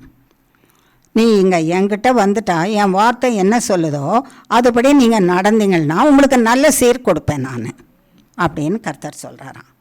இப்போ இதை சொல்லிட்டாரு நமக்கு. அப்போ எப்படி நடக்கணும் ஆண்டவரே? நாங்கள் வேத புஸ்தகம் முழுசுலையும் எழுதி வச்சிருக்கிறாரு. ஒரு சில பகுதியை மட்டும்தான் நம்ம பார்க்க முடியும். ஏன்னா வேதத்தில் இருக்கிற அவ்வளவையும் நம்மளால் என்ன செய்ய முடியாது, குறிப்பிட்டு இருக்கிற காலத்தில் பார்க்க முடியாது. அதனால் கர்த்தர் குறிப்பிட்டு கொடுத்துருக்கிறத மட்டும் நம்ம என்ன செய்வோம்? பார்ப்போம். சகரியாவின் புஸ்தகத்தில்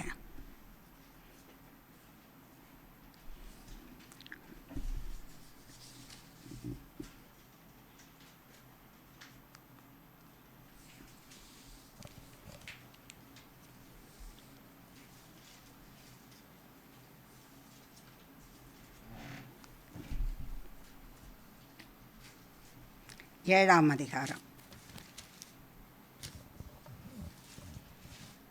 9, 10, 11 வசனங்கள். சேனைகளின் கர்த்தர் உரைக்கிறது என்னவென்றால், நீங்கள் உண்மையாய் நியாயம் தீர்த்து அவனவன் தன் தன் சகோதரனுக்கு தயவும் இரக்கமும் செய்து விதவையையும் திக்கற்ற பிள்ளையையும் பரதேசியையும் சிறுமையானவனையும் ஒடுக்காமலும் உங்களில் ஒருவனும் தன் சகோதரனுக்கு விரோதமாய் தன் இருதயத்தில் தீங்கு நினையாமலும் இருங்கள் என்றார். அவர்களோ கவனிக்க மனதில்லாமல் தங்கள் தோளை முரட்டுத்தனமாய் விலக்கி கேளாதபடிக்கு தங்கள் செவிகளை அடைத்து கொண்டார்கள். நம்ம என்ன செய்யணுன்றத சொல்லி கொடுத்துட்டாருல்லங்க, இல்லையா? எவனோ வர்ற வழியில் போகிறவன் யாராவது செய்யணும்னு சொல்லியிருக்காரா? நம்ம தானே அதை வாசிக்க தானே சொல்லியிருக்காரு. அப்போ அவர் சொல்கிற காரியங்கள் என்னன்னு பாருங்கள். சேனைகளின் தேவன் ஆகிய கர்த்தர் உரைக்கிறது நமக்கு சொல்கிறது என்னவென்றால், நீ உண்மையாய் என்ன செய்யணுமா? நியாயம் தீர்த்துக்க. உண்மையாக நியாயம் தீர்க்கணுன்னா இங்கே இருக்கிற எல்லாரும் நம்ம என்ன செய்யணும்? கர்த்தர்கிட்ட போய் பாவியாகிய என் மேலே கிருபையாயிரும் ஆண்டவரேன்னு கேட்கணும். ஆமாவா இல்லையா? நம்ம ஏசாமிகிட்ட போய் இது வரைக்கும், இன்றைக்கி காலையில் வரைக்கும், அவனால் தான் இப்படி ஆச்சு ஆண்டவரே, இவனால் தான் இப்படி ஆச்சு ஆண்டவரே, இவளால் தான் இப்படி ஆச்சு ஆண்டவரே, இன்னாரால் தான் இப்படி ஆச்சு ஆண்டவரே சொல்கிறோமா? சொல்லியிருக்கிறோமா? முதல்ல நியாயமாய் உண்மையாய் நியாயம் தீர்க்கணுன்னா யாரை தான் நியாயம் தீர்த்துக்கணுமா? நம்மளை. ஆண்டவரே, நான் பேச வேண்டிய பிரகாரமாய் பேசலை, நான் சிந்திக்க வேண்டிய விதமாய் என்ன பண்ணல, சிந்திக்கலை, நான் நடந்து கொள்ள வேண்டிய விதமாய் நான் நடந்து கொள்ளலை ஆண்டவரே, அதனால் என்ன செய்யுங்க, மன்னிங்க. அடுத்தபடியாக எனக்கு கொடுத்துருக்குறீங்களே இவங்க எல்லாரும், இவங்க எல்லாரும் கூட அவங்க பேச வேண்டிய பிரகாரமாக என்ன செய்யலை, பேசலை. சிந்திக்க வேண்டிய விதமாக அவங்க சிந்திக்கலை, நடக்க வேண்டிய விதமாக நடக்கலை. மன்னிங்க ஆண்டவரே, என்னையும் மன்னிங்க, அவங்களையும் மன்னிங்க. மன்னிங்கன்னு கேட்குறோம், மன்னிச்சிட்டிங்களான்னு எப்படி தெரியும்?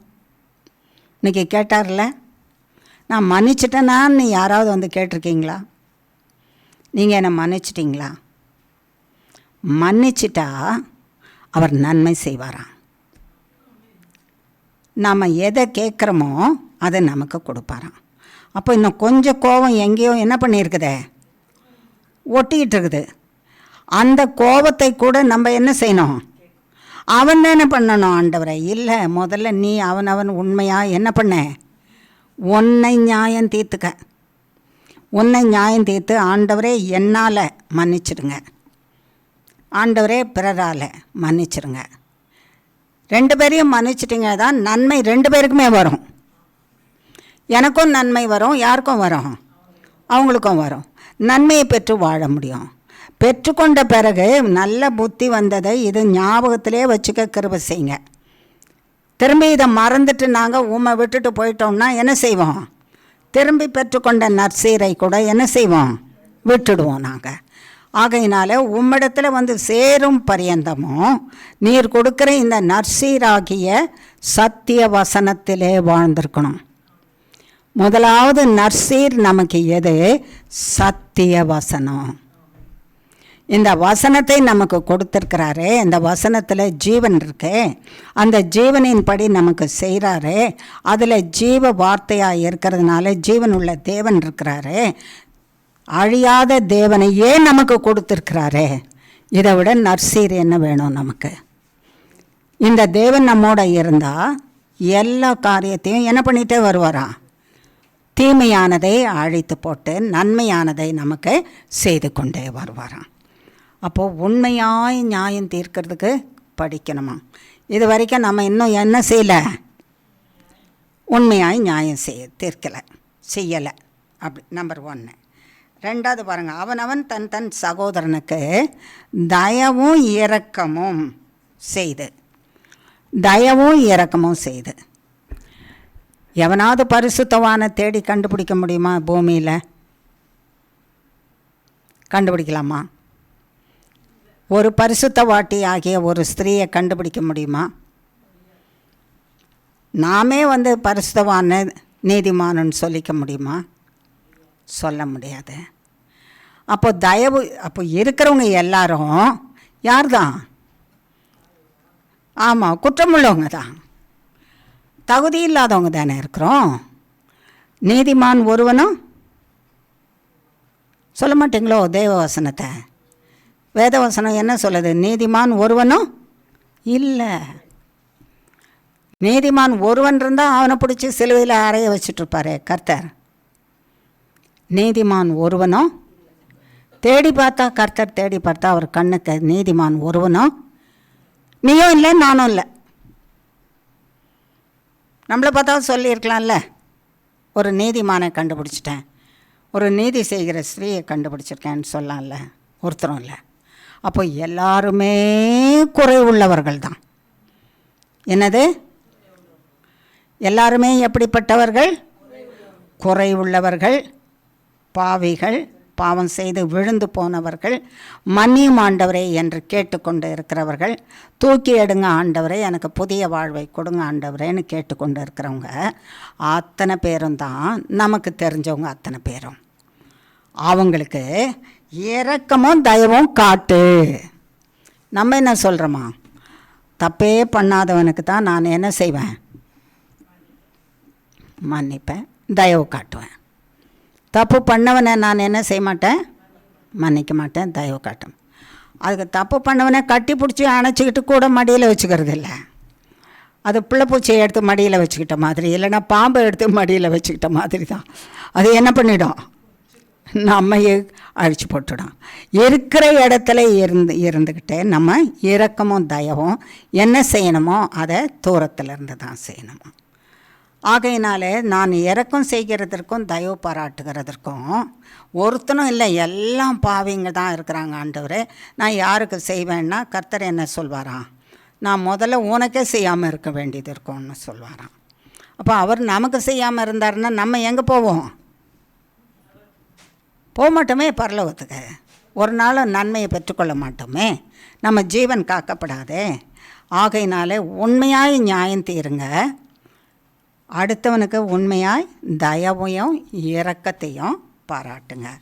அடுத்தது பாருங்கள் 10ஆம் வசனத்தில், விதவையையும் திக்கற்ற பிள்ளையையும் பரதேசியும் சிறுமியானவனையும் ஒடுக்காமலும். இதில் ஒரு சில கேட்டகரிஸை சொல்கிறாரு. விதவை, திக்கற்ற பிள்ளை, பரதேசி, சிறுமியானவன் அதாவது குறைவுள்ளவன், பொருளாதாரத்தில் குறைவுள்ளவன், இவங்க எல்லாரும். உங்களில் ஒருவனும் தன் தன் சகோதரனுக்கு விரோதமாய் தன் இருதயத்தில் தீங்கு நினையாமலும் இருங்கள். தீங்கு என்றால் அழிக்கிறது, அழிச்சு போட்டுறது. அவன் உயிரோடு இருக்கக்கூடாது. நான் சேலஞ்ச் எடுத்திருக்கேன், அவனை அழிச்சிட்டு தான் மற்ற வேலை பார்ப்பேன். ஆனால் சகோதரனுக்கு விரோதமாக சகோதரன், சகோதரிக்கு விரோதமாக சகோதரி நினைக்கிற காரியம். விதவைக்கு விரோதமாக, விதவைக்கு என்னென்னா, கர்த்தர் ஏன் விதவையை பற்றி பேசுகிறாருன்னா, ஒரு ஸ்திரீக்கு பலனும் துணையுமாக இருக்கிறது கணவன் தான். அந்த பலனும் துணையும் இல்லாத இருக்கும்போது பலனற்றவள், அவளுக்கு தெரியல யார் தான் பலன்னு. கர்த்தர் தான். கணவனை உண்டாக்கினவரும் கணவனை கொடுத்தவரும் அவர் தான். அவர் தான் அவள் கணவனை எடுத்தாலும் அவர் தான் பலனானவர் என்பது தெரியாததுனால எனக்கு யார் உதவி செய்வான்னு தகச்சு போயிருக்கிறாங்க. திக்கற்ற பிள்ளைகளுக்கு வழி தெரியாதபடிக்கு இந்த வழியில் தான் நீ நடக்கணும், இந்த வழி நல்லது, இது செம்மையான வழி என்று காட்டி கொடுக்கணும். அது சத்திய வழியாக இருக்கணும், அதனுடைய முடிவு நித்திய ஜீவ வழியாக இருக்கணும். பொன்னிலும் பொருளிலும் அழிந்து போகிற வழியும் காட்டி கொடுக்கறதற்கு சத்திய வழி இல்லை. நித்திய ஜீவன் வரையிலும் இதுதான் நித்திய ஜீவன், இங்கே தான் கர்த்தர் இருக்கிறாரு, அங்கே தான் ஏசாமி இருக்கிறாரு, அங்கே தான் பரலோக வாழ்வு என்று காட்டி கொடுக்கிற வரைக்கும் நடத்துகிற வழி தான் சத்திய வழி. அந்த திக்கற்ற பிள்ளைகளுக்கும் அந்த விதவைகளுக்கும் சகாயம் பண்ணுவது. பரதேசி, எல்லாருமே நம்ம பரதேசி தான். சுயதேசின்னு சொன்னால் எல்லாரும் சுயதேசின்னு சொன்னோன்னா ஒன்றில் தான் யார் சுயதேசின்னு சொல்ல முடியும். அவன் மரித்து போகும்போது கூடவே அவன் சொத்தையும் சுதந்திரத்தையும் வீட்டையும் வாசலையும் எடுத்துன்னு போனான்னா தான் அவன் சுயதேசி. யாராவது கொண்டு போக முடியுமா? எவ்வளோ வச்சுருந்தாலும் என்ன செய்ய முடியாது, ஒன்றையுமே கொண்டு போக முடியாது. அதனால் இந்த உலகத்தில் வாழற வரைக்கும் அவனும் அவளும் யார்? பரதேசி தான். நீ யார்? நான் யார்? பரதேசி தான். நமக்கு யார் தகப்பன்? கர்த்தர். நமக்கு வீடு வாசல் எங்கே வச்சுருக்கிறாரு? பரலோகத்தில் வச்சுருக்கிறாரு. இங்கே பரதேசி, அங்கே போய் தேவனோட சுயதேசியில் வாசிக்கிறோம், அங்கே தான் வாசிக்கிறோம். அவர் தான் தகப்பன், அங்கே வச்சிருக்கிறாரு. இங்கே வாசிக்கிறதுக்கு நீ முயற்சி பண்ணு. இங்கே ஏன் நீ கஷ்டப்பட்டுருக்கிற? அதனால் உன்கிட்ட இருக்கிறதுலையே தான் அபகரிச்சிக்காத. பரதேசியாக வந்திருக்கான்ல, அவங்ககிட்ட ஒன்று தான் இருக்குதுன்னா அதை என்ன பண்ணிடாத, அபகரிச்சிக்காத. உனக்கு நிறையா இருக்குது, உனக்கு வேண்டியதை கொடுத்துருக்கல வாழறதுக்கு, அது போதும் இல்லை, இன்னொன்று ஏன் பறிச்சுக்காத. பரதேசியை என்ன பண்ணு, வாழ விடு. பரதேசிக்கு தீமை செய்யாத, அவனை வாழ விடு. வாழ விட்டாதான் கர்த்தராகிய தேவன் உன் மேலே பிரியமாக இருப்பேன். உனக்கு வாழ விடுவேன், அங்கே வாழ விடுவேன். இங்கே நீ அவங்கள வாழ விட்டாதான். இங்கே அவங்களுக்கு தீங்கு செய்தியானா அங்கே உனக்கு வருகிறதற்கு என்ன இருக்காது, இடம் இருக்காது. பரதேசிய, சிறுமியானவர்கள், பொருளாதாரத்தில் சிறுமியாக இருக்கிறவங்க. பொருளாதாரத்தில் சிறுமியாக இருக்கிறவங்களுக்கு என்ன செய்யன்னு சொல்கிறார்? நம்மகிட்ட தாராளமாக இருக்குமானா கொடு. 2 இருந்தால் 1 கொடுன்னு சொன்னார். 2 இருந்தால் 2யும் கொடுத்துருன்னு சொல்ல, 1 கொடு. 2 உடுப்பு இருந்தால் 2யும் கொடுத்துட்டா அப்புறம் நம்ம எப்படி தான் இருக்கணும்? உடுப்பே இல்லாமல் இருக்கணும் இல்லையா? அப்படி சொல்கிறதுக்கு அவர் ஞானமற்றவர் இல்லை, உனக்கு ஒன்று வச்சுக்கோ, நீ வாழறதுக்கு கொஞ்சம் வச்சுக்கோ. அடுத்தது இன்னொருத்தர்கிட்ட போய் எனக்கு உடுப்பை கொடு, எனக்கு பணத்தை கொடுன்னு கேட்காத. நீ வாழறதுக்கு வச்சுக்கோ. அடுத்தது உங்கள்கிட்ட இருக்கிறத கொஞ்சம் கொடுத்து உதவு தான் சொல்கிறேன். நீ அவங்கள வாழ வச்சிட முடியாது. வாழ வைக்கிறவர் யார்? நான்.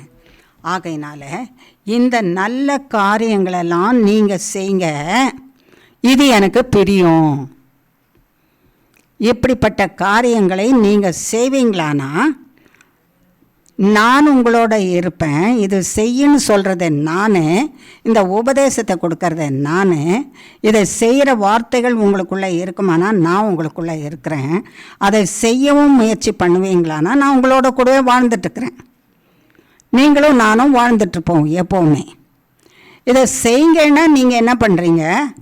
வேணாம் போங்காண்டவரே, உங்களுடைய உபதேசம்லாம் ரொம்ப கஷ்டமாக இருக்குது. உண்மையாக நியாயம் தீருன்னா ஒன்றுமே செய்ய முடியாது. அவன் சொன்னான் இவன் இந்த தப்பு பண்ணான்னு, அதை கேட்டு நானும் ஆமாம் தப்பு பண்ணான்னு தான் சொல்வேன். நீ பார்த்தியா? கேட்பார்ல கர்த்தர், நீ பார்த்தியா? நான் பார்க்கல, ஆனால் எனக்கு பிரியமானவன் சொல்கிறானே அவன் தப்பு பண்ணான்னு. அதான் உண்மையாக நியாயம் தீர்க்காத அநியாயமான நியாய தீர்ப்பு. அந்த மாதிரி காரியங்களை செய்யாமல் இரு. நாங்கள் செய்ய மாட்டோம். பூமியில் வாழணும், அவன் உதவி வேணுமே, எனக்கு இவன் உதவி வேணுமே, அவள் சொன்னபடி நான் செய்யலைன்னா என்ன ஆகிறது? அவள் அப்படி தான் பண்ணால் சண்டை போடுன்னா நான் போய் என்னோட சண்டை போடுறேன்னா எனக்கு துணையாக வந்து நில்லுன்னா நான் நிற்கணும். அவனோட சண்டை போடுறேன் துணையாக வந்து நில்லுன்னா நான் நிற்கணும். ஏன்னா அவன் தானே எனக்கு துணையாக இருப்பான். இவருக்கு சர்வ வல்லவர் எனக்கு துணையாக இருக்கிறது எனக்கு என்ன செய்யலை தெரியல, அறிவில்லை. இவ்வளோ பெரிய தேவன் எனக்கு கண்ணால் பார்க்க முடியலனாலும் அவர் எனக்கு துணையாக இருந்து என்னோட கூட இருக்கிறாரு, எனக்கு பலனாக இருக்கிறாரு. என் சத்துருக்களையும் எனக்கு அநியாயமாக செய்கிறவர்களை அழிச்சு போட வல்லமை உள்ளவராக இருக்கிறாருன்றது எனக்கு தெரியாமல் இருக்குது. அவன் எனக்கு வேணும், நான் வேணாம்மா மகளே, நீங்கள் வேணாம் ஆண்டவரே. அவங்க இருந்தால் போதும். பூமியில் இவங்கள தானே பார்க்குறேன். அவங்க பின்னால் பாருங்கள் 1000 பேர் இருக்காங்க. அவங்க பின்னால் பாருங்கள் எத்தனை பட்டாயம் இருக்குது. அவங்க பின்னால் பாருங்கள் அவங்க கையில் என்னெல்லாம் வச்சுருக்குறாங்க. அவங்க தான் வேணும். உங்களை பார்த்தா ஒன்றுமே இல்லாத மாதிரி இருக்குதே. கையும் காலையும் பார்த்தா என்ன இருக்குது? வடிஞ்சிட்ருக்குது, ரத்தம் வடிஞ்சிட்ருக்குது. எதை கொண்டு நீங்கள் காப்பாற்றுவீங்க எங்களை? உங்கள் கையில் ஒன்றுமே இல்லையே. நான் நம்பியிருக்கிற மனுஷர் கையில் பாருங்கள், எல்லார் கையிலையும் பட்டயம் இருக்குது, கட்டை இருக்குது, மட்டை இருக்குது, என்னென்ன இருக்குதோ எல்லாம் இருக்குது. மந்திரம் இருக்குது, மாயம் இருக்குது, சூன்யம் இருக்குது, பணம் இருக்குது, ஐஸ்வர்யம் இருக்குது, ஏதேது இருக்குதோ எல்லாம் இருக்குது, அதிகாரம் கூட இருக்குது. உங்கள் கையில் ஒன்றுமே இல்லையே. 2 கையும் காலி 2 கையில் இருந்தால் என்ன வடிஞ்சிட்ருக்கு? ரத்தம் வடிஞ்சிட்டு. யாராவது காயம் கட்டுவாங்களான்னு நிற்கிறீங்க. நெஞ்சில் பார்த்தாலும் காயம் வடிஞ்சிட்ருக்குது, பாதத்தில் பார்த்தாலும் காயமாக இருக்குது, ரத்தம் அடைஞ்சிட்ருக்குது. இப்படிப்பட்ட சூழ்நிலையில் இருக்கிற நீங்கள் எங்களை எப்படி காப்பாற்றுவீங்க? எப்படி காப்பாற்றுவீங்க? என் வார்த்தைனாலும் வல்லமைனாலும் காப்பாற்றுவேன். என் வார்த்தைனாலும் வல்லமைனாலும் காப்பாற்றுவேன். என் கரத்திலிருந்து வடிகிற ரத்தத்துக்கு வல்லமை இருக்குது. அக்னியாக புறப்பட்டு வந்து அத்தனை பேரையும் அழிச்சு போடும். என் இதயத்திலேருந்து வருகிற ரத்தமாகிய அக்னி அத்தனை சத்துருக்களையும் அழிச்சு போடும். Provided you believe in me.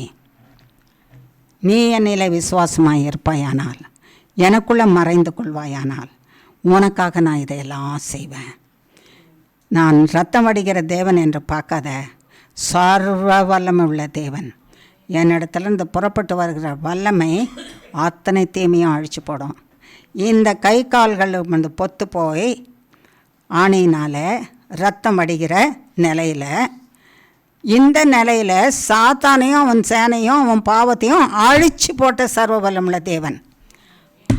நல்லா சொல்லுங்களேன், இயேசுவின் காதில் கேட்க. கையில் பட்டயத்தை எடுத்துகிட்டு வரல, 1000 தேவ தூதர்கள் பட்டயத்தை, சுடரொளி பட்டயத்தை எடுத்துகிட்டு வரல. 2 கையும் 2 ஆணிகளால் கட்டப்பட்டிருது. கயிறில் கட்டையில் ரத்தம் வடிஞ்சிட்ருக்குது. கையை எடுக்க முடியாது, ரத்தம் வடியுது. சரீரம் முழுதும் ரத்தம் வடியுது. இருதயத்தில் ரத்தம் வடியுது, காலில் ரத்தம் வடியுது. ஒன்றுமே செய்ய முடியாது. இறங்கி வா பரியாசம் பண்ணுறாங்க. நீ ஒரு பெரிய தேவன்னா நீ என்ன பண்ண, இறங்கி வா இறங்கி வா அப்படின்னு பரியாசம் பண்ணுறாங்க. இறங்கி கூட வர முடியல, பரியாசம் பண்ணுறாங்களேன்னு அதுக்காக வரலாம்ல, வந்தியா? அதுக்கு கூட வரல, வீராப்பு கூட இல்லை. நல்லா சுற்றிட்டு நடக்கும்போது வீராப்பாக ஏதேதோ பேசுனீங்க, இப்போ வீராப்பு கூட இல்லை, ஒன்றும் காணோம். அவங்க பேசுகிற அந்த நிராதரவான நிலை, அவரால் ஒன்றுமே செய்ய முடியாது, சிலுவையிலேருந்து இறங்கி வர முடியாது, ரட்சிக்க முடியாது, இவங்களை அழிக்க முடியாதுன்னு பேசுகிற நேரத்தில் தான் சாத்தானையும் அவனுடைய சகல சேனையும் ஆதாமில் இருந்து இன்று வரைக்கும் உலகத்தின் முடிவு பரியந்தமும் செய்த பாவங்கள் அனைத்தையும் சிலுவையில் அழிச்சு போட்டார். எவ்வளவு பலவந்தர், எவ்வளவு வல்லமை உள்ளவர்! நீயும் நானும் ஆராதிக்கிற தேவன் அவ்வளவு பலவந்தர். அவரை வெறும் ரத்தம் வடிகிற கையில் மட்டும் பார்க்காதீங்க, அவர் சர்வ வல்லமை உள்ளவர்னு பாருங்கள். அவர் மார்பு ரத்தம் அடைஞ்சிட்ருக்குது, தலை ரத்தம் அடைஞ்சிட்ருக்குது, கால் ரத்தம் அடைஞ்சு, உனக்காகவும் எனக்காகவும் கடைசி மூச்சு இருக்கிற வரைக்கும் இந்த ரத்தம் நமக்கு வேணும். இது பாவத்தை அழிக்கிற ரத்தம். பாவம் என்பது பலன் உள்ளது, பாவம் என்பது வல்லமை உள்ளது, அதற்கேற்ற வல்லமை இருக்கிறது. அந்த பாவத்துக்கு யார் ஊற்றும் காரணம்னா சாத்தானும் அவன் சேனையும். அந்த பாவத்தை செய்ய தூண்டுகிற சாத்தானையும் அவன் சேனையும் இந்த ரத்தம் அழிக்க வல்லமை உள்ளது, அழிச்சதே அழிக்க வல்லமை உள்ளது. ஆகையினால உன் இயேசுவை நீ சாதாரண கையால் ஆகாத ஒரு மனுஷனாக பார்க்காத. உன் இயேசுவை, உன் தேவனாகிய இயேசுவை நீ சாதாரணமாக கையால் ஆகாத தேவனாக என்ன செய்யாத, பார்க்காத. அவரை இயேசுவின் ரத்தம் வடிகிறதா நீ பார்த்தாலும் அவர் உன் கண்களில் மகா வல்லமை உள்ளவர். அவர் எப்படிப்பட்டவர்? மகா வல்லமை உள்ளவர். அந்த மகா வல்லமை உள்ளவர் என்னை ரட்சிக்க வல்லமை உள்ளவராக இருக்கிறார், என் சத்துருக்களை அழிக்க வல்லமை உள்ளவராக இருக்கிறார். அவர் ரத்தம் சிலுவை மரத்தில் இருந்து நான் செய்த பாவங்களையும் என்னுடைய பாவத்துக்கு காரணமான உலகத்தின் பலவானாக இருக்கிற பிசாசையும் அவன் சேனையும் அழித்தது உண்மையானால் நான் ஜீவனோடு இருக்கிற எனக்கு விரோதமாக எழும்புகிற அத்தனை பேரையும் அதே ரத்தம் அழிக்க வல்லமை உள்ளது. ஆமேன். ஜீவனோட சொல்லுங்களேன், ஜீவனற்று ஏன் சொல்கிறீங்க? ஆமேன். இந்த தேவனை அற்பமாக எண்ணாதீங்க. இந்த தேவன் உங்களுக்கு ஒன்றுமே செய்ய மாட்டாருன்னு நினைக்காதீங்க. அவர் என்ன சொல்கிறாரோ அதை செய்துட்டோன்னா எஞ்சி உள்ளதெல்லாம் யார் செய்திருவாங்க? கர்த்தர் செய்திருவார். உன் தேவன் சிலுவையில் இருக்கிறதுனால தான் நீ மகா வல்லமை உள்ளவன். நீ மகா வல்லமையை கொடுத்துருக்கிறார் உனக்கு, அவருடைய வல்லமையை அப்படியே கொடுத்துருக்கிறார். அவர் வல்லமையினாலே சாத்தானும் அவனுடைய சேனைகளும் அவன் கிரியைகளும் அழிக்கப்பட்டு போயிட்டு இன்னமும் அழிக்கப்பட்டு கொண்டு இருக்கிறது, இனிமேலும் அழிக்கப்பட்டு கொண்டே இருக்கும். இந்த சர்வ வல்லமுள்ள தேவன் உன் பட்சத்தில், இந்த சர்வ வல்லமுள்ள தேவன் பட்சத்தில். சொல்லாமல் கர்த்தர்கிட்ட என்னை விட்டு போயிடாதீங்க ஆண்டவரே, இத்தனை நாள் நான் தெரிஞ்சுக்கல ஆண்டவரே, நீங்கள் இவ்வளோ வல்லமை உள்ளவங்கன்னு. நீங்கள் சிலுவையில் அறையப்பட்டு ஒரு சாதாரண ஒன்றும் இல்லாத ஒரு எறும்பு மாதிரி செத்து போயிட்டீங்களே அப்படின்னு நினச்சோம். உங்கள் கையில் பட்டயமே இல்லைன்னு நினச்சேன். நீங்கள் முழுசுமே வல்லமைன்னு எங்களுக்கு தெரியல, அவர் முழுசுமே அக்னின்னு தெரியல, அவர் முழுசுமே மின்னல்னு தெரியல, அவர் முழுசுமே எலக்ட்ரிசிட்டின்னு தெரியல, அவர் முழுசுமே மின்சாரம்னு தெரியல. மின்சாரத்தில் ஒரு துளி பட்டாலே மனுஷன் என்ன ஆயிடுவான்? அழிஞ்சு போயிடுவான். நீங்கள் இவ்வளோ வல்லமை உள்ளவர்னு எங்களுக்கு தெரியாமல் போயிடுச்சு. நீங்கள் தான் வேணும்ன்றவரே, நீங்கள் தான் வேணும். இந்த வல்லமை உள்ள தேவன் வேணும். எங்கள் சரீரத்தில் வேணும், எங்கள் ஆவியில் வேணும், எங்கள் ஆத்மாவில் வேணும், எங்கள் ஜீவனில் வேணும், எங்கள் உள்ளத்தில் வேணும், எங்கள் வாழ்வில் வேணும், நாங்கள் போகிற இடத்துல வேணும், இருக்கிற இடத்துல வேணும். நித்திய ஜீவனை சுதந்திரிக்கிற வரைக்கும் நீங்கள் தான் ஆண்டவரே எங்களுக்கு வேணும். சர்வ வல்லமுள்ள தேவனே, எத்தனை நாள் நாங்கள் ஆண்டவரே அறியாமையினால தேவனாகிய இயேசு கிறிஸ்து அவர் மகா வல்லமை உள்ளவர் என்பதை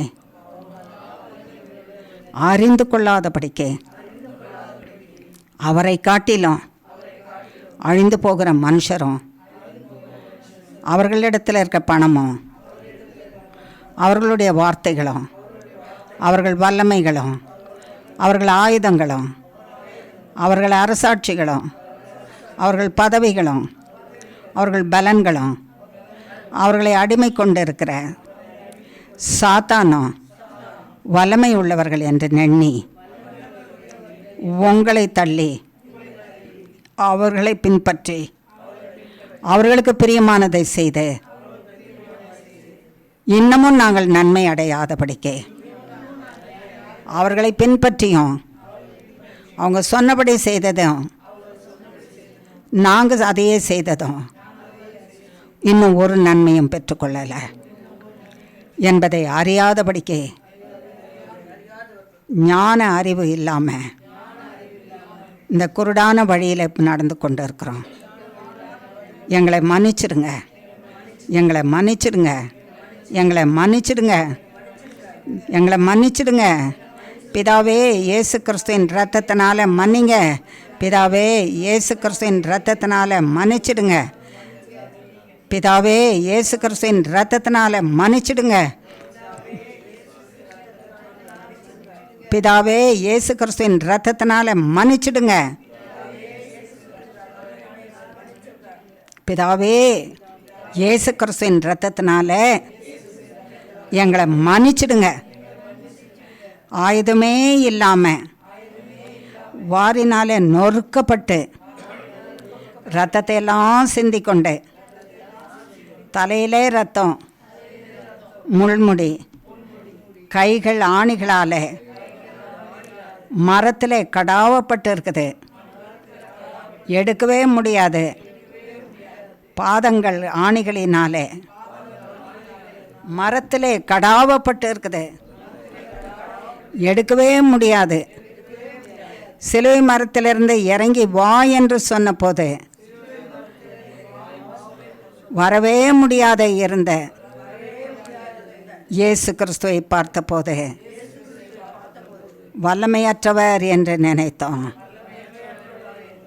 அந்த நிலையில் மகா வல்லமை, மக்கினி வல்லமை, அந்த அக்கினி வல்லமையினால சாத்தானையும் அவன் சேனைகள் அத்தனை பேரையும் அவன் கிரியைகள் அத்தனையும் அவன் கொண்டு வந்த பாவங்கள் அத்தனையும் அவன் கொண்டு வந்த பாவக்கிரியைகள் அத்தனையும் க்ஷணத்திலே அழித்து போட்டீர. அவன் அழிந்து பாதாளத்துக்குள்ளே தள்ளப்பட்டான். Thank you Lord. என் தேவனுடைய கரங்கள் இன்னும் ரத்தம் சிந்தி கொண்டு இருக்குது. என் தேவனுடைய சரீரமும் கால்களும் இன்னும் ரத்தம் சிந்தி கொண்டு இருக்குது. ஆனால் மகா வல்லமை உள்ளது. அந்த வல்லமையினாலே, இரத்தத்தின் அக்கினினாலே எங்களுக்கு விரோதமாக எழும்பி இருக்கிற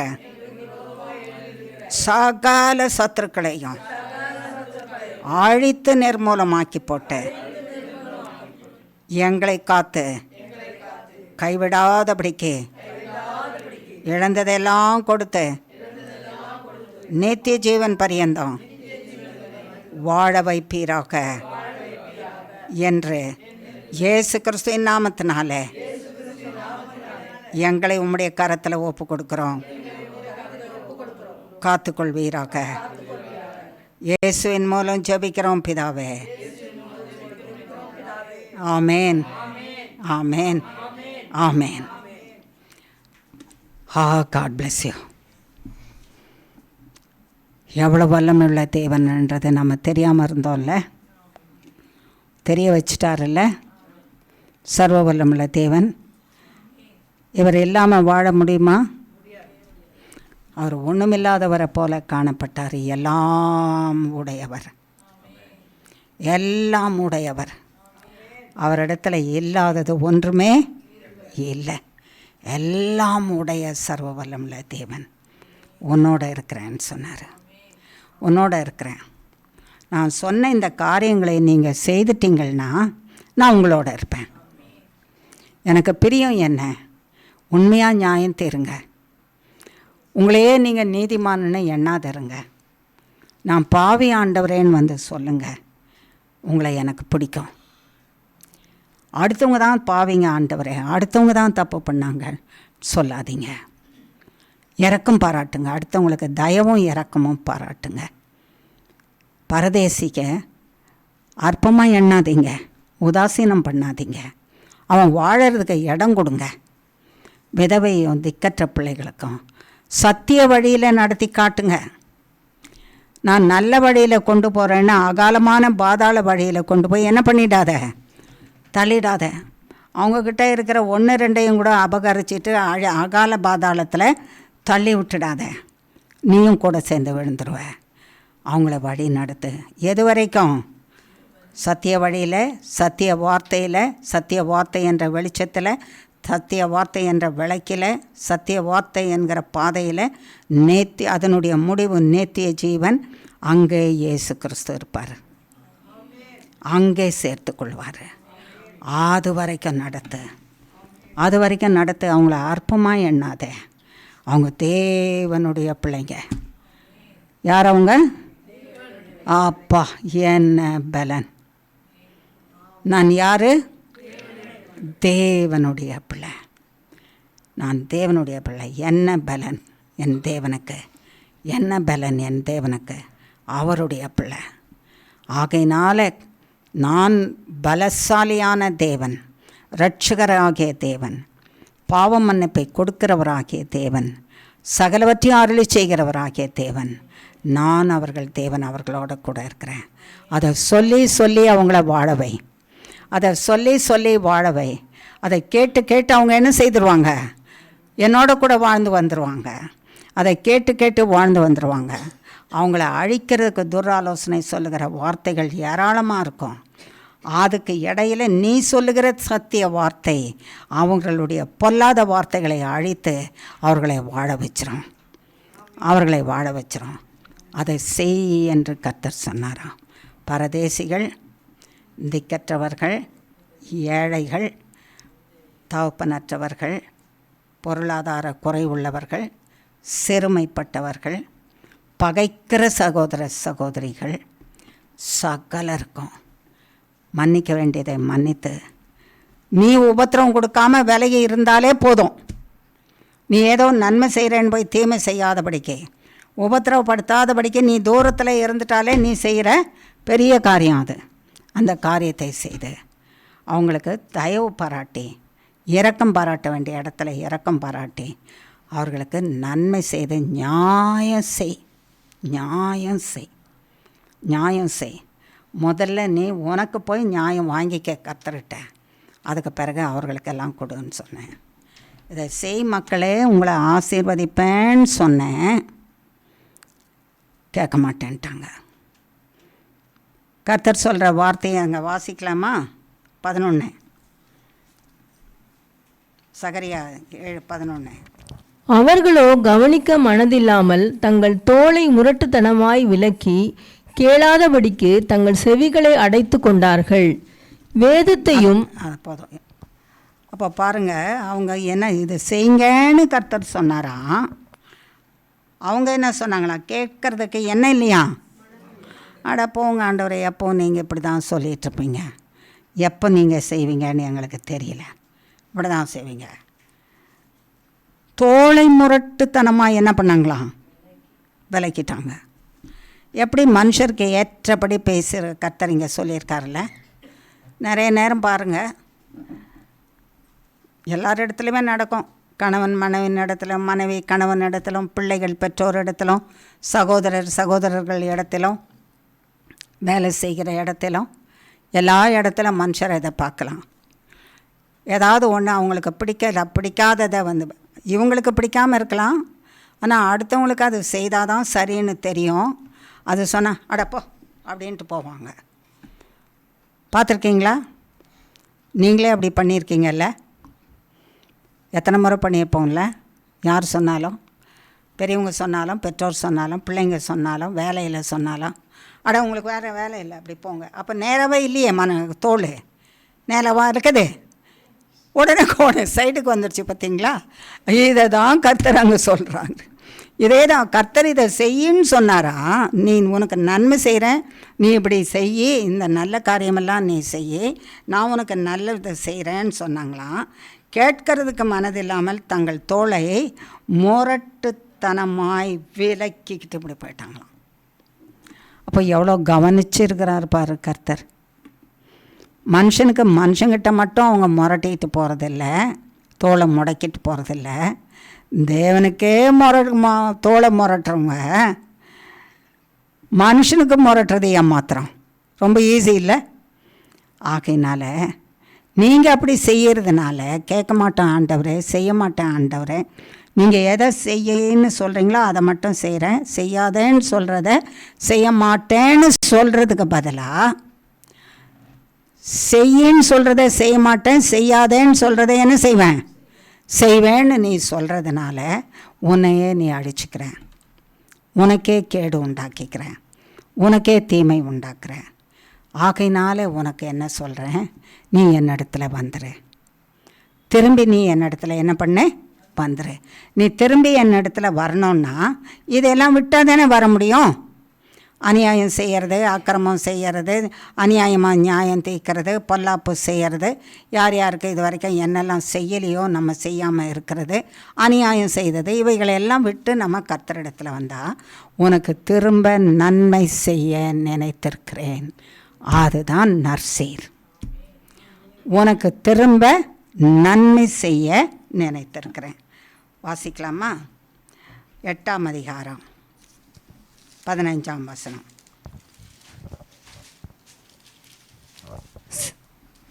இந்நாட்களில் எருசலேமுக்கும் யூதாவுக்கும் நன்மை செய்யும்படி திரும்ப நினைத்தேன், பயப்படாதேயுங்கள். என்ன அருமையான ஒரு வார்த்தையை சொல்கிறார் பாருங்க. எவ்வளவு மன்னிக்கணும்னா இந்த வார்த்தையை சொல்ல முடியும். கொஞ்சம் மனசில் மன்னிக்காமல் இருந்தால் கூட இந்த வார்த்தையை கர்த்தர் என்ன செய்ய முடியாது, சொல்ல முடியாது. அவர் மன்னிக்கிறதற்கு தயை பெருத்திருக்கிறார். நாம் உள்ளத்தின் ஆழத்திலிருந்து அவரிடத்துல போய் மன்னிப்பை கேட்கறதுக்கு தான் தவறி போயிருக்கிறோம். மன்னிப்பை என் உள்ளத்தின் ஆழத்திலிருந்து கேட்குறேன் ஆண்டவரே, உம்முடைய பாதத்தில் நீங்கள் மன்னிச்சிருங்க. நீங்கள் மன்னிச்சுட்டு எனக்கு திரும்ப நன்மை செய்கிறதுக்கு நினச்சிருக்க, அவர் நினச்சிட்டாலே போதும், நன்மை என்ன செய்கிறோம், வந்துடும். சாராளின் மேலே நினைவுள்ளவரானார், யோசேப்பின் மேலே நினைவுள்ளவரானார், அன்னாளின் மேலே நினைவுள்ளவரானார். இவைகளெல்லாம் அவர் நினைவுள்ளவர் ஆனார் என்று சொல்லும்போதே அவர்களுக்கு விடுதலை கிடைச்சது. பிள்ளை இல்லாதவர்களுக்கு பிள்ளை கிடைச்சது, சிறையில் இருந்தவனுக்கு விடுதலை கிடைச்சது. சாதாரண விடுதலை இல்லை, மேன்மையான விடுதலை கிடைச்சது.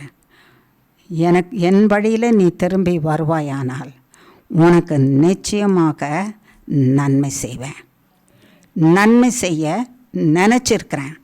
மனுஷர் சொல்வாங்க, இவ்வளோ காலம் ஆயிடுச்சு என்ன நன்மை வரப்போகுது, இவ்வளோ காலம் ஆயிடுச்சு என்ன நன்மை வரப்போகுது, 13 வருஷத்துக்கு மேலே அடிமை விற்கப்பட்டு போனேன், இனிமேல் யார் உன்னை விடுவிக்க போகிறாங்க, நிச்சயமாக நன்மை செய்வேன். எத்தனை வருஷம் சாராளுக்கு பிள்ளை இல்லை, எத்தனை வருஷம் இல்லை, ஆபிரகாமுக்கு 25 வருஷமாக பிள்ளை இல்லை. அதே மாதிரி அவளுக்கும் கூட 25 வருஷமாக தானே பிள்ளை இல்லாமல் இருக்கும் இல்லையா? ஆமாம், 25 வருஷமாக பிள்ளை இல்லை. இனிமேல் பிள்ளை இருக்காதுன்னு தான் எல்லாரும் சொன்னாங்க. எல்லாரும் சொன்ன வார்த்தையினால தீமை உண்டாயிற்று. அதை கேட்கும்போது அதை கேளாமல் இருந்ததுனால நன்மை உண்டாயிற்று. அந்நாளுக்கு எத்தனை வருஷம்னு தெரியாது, அத்தனை பேரும் மனமடிவாக்குனாங்க. கர்த்தராகிய தேவன் அந்த அத்தனை வருஷத்தின் மனமடிவையும் ஒன்றுமில்லாமல் ஆக்கி போட்டார். கர்த்தராகிய தேவன் நமக்கு நம்முடைய தைரியத்தையும் நம்முடைய விசுவாசத்தையும் கர்த்தர் மேலே நம்ம வச்சிருக்கிற நம்பிக்கையும் அழிச்சு போடுறதுக்கு பல ஆலோசனைகளை சாத்தான் கொண்டு வருவான். எல்லாம் உத்தரவாதம் உள்ளவர்களிடத்தில் அனுப்புவான். அப்போ தான் நம்ம விசுவாசம் அழிஞ்சு போயிடும்னு. அதற்கு செவி கொடாமல் இருப்போமாக. கர்த்தாவே எங்களை மன்னியும், எங்களுக்கு நன்மை செய்ய நீர் நினைத்திருக்கிறேன்னு சொல்லியிருக்கிறீங்க. அதுவே எங்களுக்கு நற்செய்ர் ஆண்டவரே. அந்த நன்மையை நீர் எங்களுக்கு செய்வீராக. 13ஆம் வசனம் வாசிங்க. நான் எனக்கென்று யூதாவை நானேற்றி எப்ராயிமிலே 13 8 8ஆம் அதிகாரம், அது சகரியா 8:13. சம்பவிப்பது என்னவென்றால், யூதா வம்சத்தாரே, இஸ்ரவேல் வம்சத்தாரே, நீங்கள் புறஜாதிகளுக்குள்ளே சாபமாயிருந்தது போலவே ஆசீர்வாதமாய் இருக்கும்படி நான் உங்களை இரட்சிப்பேன். பயப்படாதீங்கள், உங்கள் கைகள் திடப்பட கடவது. ஆமேன். உங்களுக்கு நன்மை செய்ய நினச்சிருக்கிறேன். நீங்கள் சாபமாய் இருந்தது போல். இன்றைக்கி யாராவது நம்மளை பார்த்து ஆசீர்வாதம்னு சொல்கிறாங்களா? ஏதோ ஆசீர்வாதம் வருகிறது அப்படின்னு நம்மளை பார்த்து யாராவது சொல்லுவாங்களா? இப்போ திடீர்னு நீங்கள் உள்ள வாங்க ஆசீர்வாதம் பிரைஸ் லார்ட் அப்படின்னு சொல்ல முடியும். பேர் இருந்தால் தான் ஆசீர்வாதம்னா ஆசீர்வாதமாக இருக்க முடியும். சொல்ல மாட்டாங்கல்ல. ஆனால் அதுக்கு பதில் ஏதாவது சொல்லலாம். ஏதாவது அவங்களுக்கு நம்ம மேலே ஒரு குறை இருந்தால் அந்த குறையை சொல்லி, இது வந்துருச்சு பாரு, இது சொல்லுவாங்களா? சொல்ல மாட்டாங்களா? ஆமாம். இல்லாட்ட இது எங்கே போனாலும் இது கை வச்சாலே வழங்காது, இது வழங்காது, இது வந்திருக்குது சொல்லுவாங்கல்ல. இது கைக்கூடி காரியம் கைக்கூடி வராதது வந்திருக்குது, இது காரியம் காரியத்தில் கை வைக்காதபடி பார்த்துக்கங்கன்னு சொல்லுவாங்க. ஐயோ இது ஒரு சாபம், ஏன் பிறந்துச்சுன்னு தெரியலன்னா அது சாபம் வந்திருக்குது பாரு அப்படின்னு சொல்லுவாங்க. இதெல்லாம் சொல்லவே மாட்டாராம் கர்த்தர். யார் சொல்ல மாட்டார்? யாரை பார்த்து? அவர் பிள்ளைகளை பார்த்து, உங்களையும் என்னையும் பார்த்து சொல்ல மாட்டாராம். ஏன்னா அவரிலே இது ஒன்றுமே இல்லையாம். அந்தந்த பிள்ளைங்க யாரை பெற்றிருந்தாலும் அவன் பிள்ளை இது, அதுதான், அதனால தான் இது இப்படி இருக்குதுன்னு சொல்லுவாங்கல்ல. தேவனிலே இது ஒன்றுமேலே அவர் பெற்ற பிள்ளைங்க தானே நம்ம. அவரிலே சாபம் இல்லை. அவர் எல்லா சாபத்தையும் நிர்மூலமாக்கியிருக்காரு. ஆமாவா இல்லையா?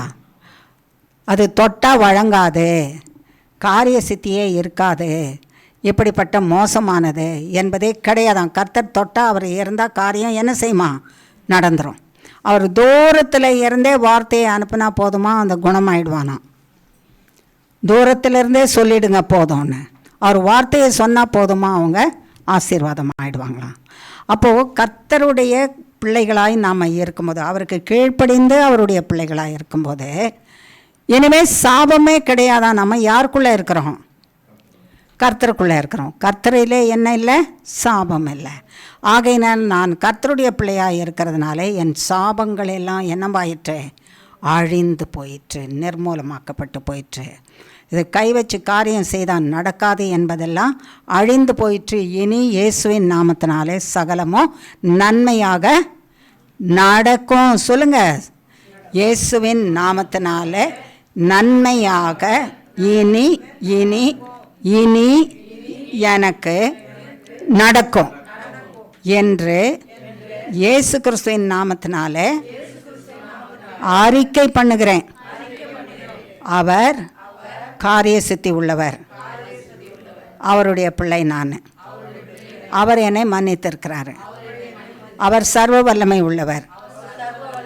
அவரிலே சாபமே கிடையாது. ஆகையினாலே என் சாபத்தை எல்லாம் அழித்து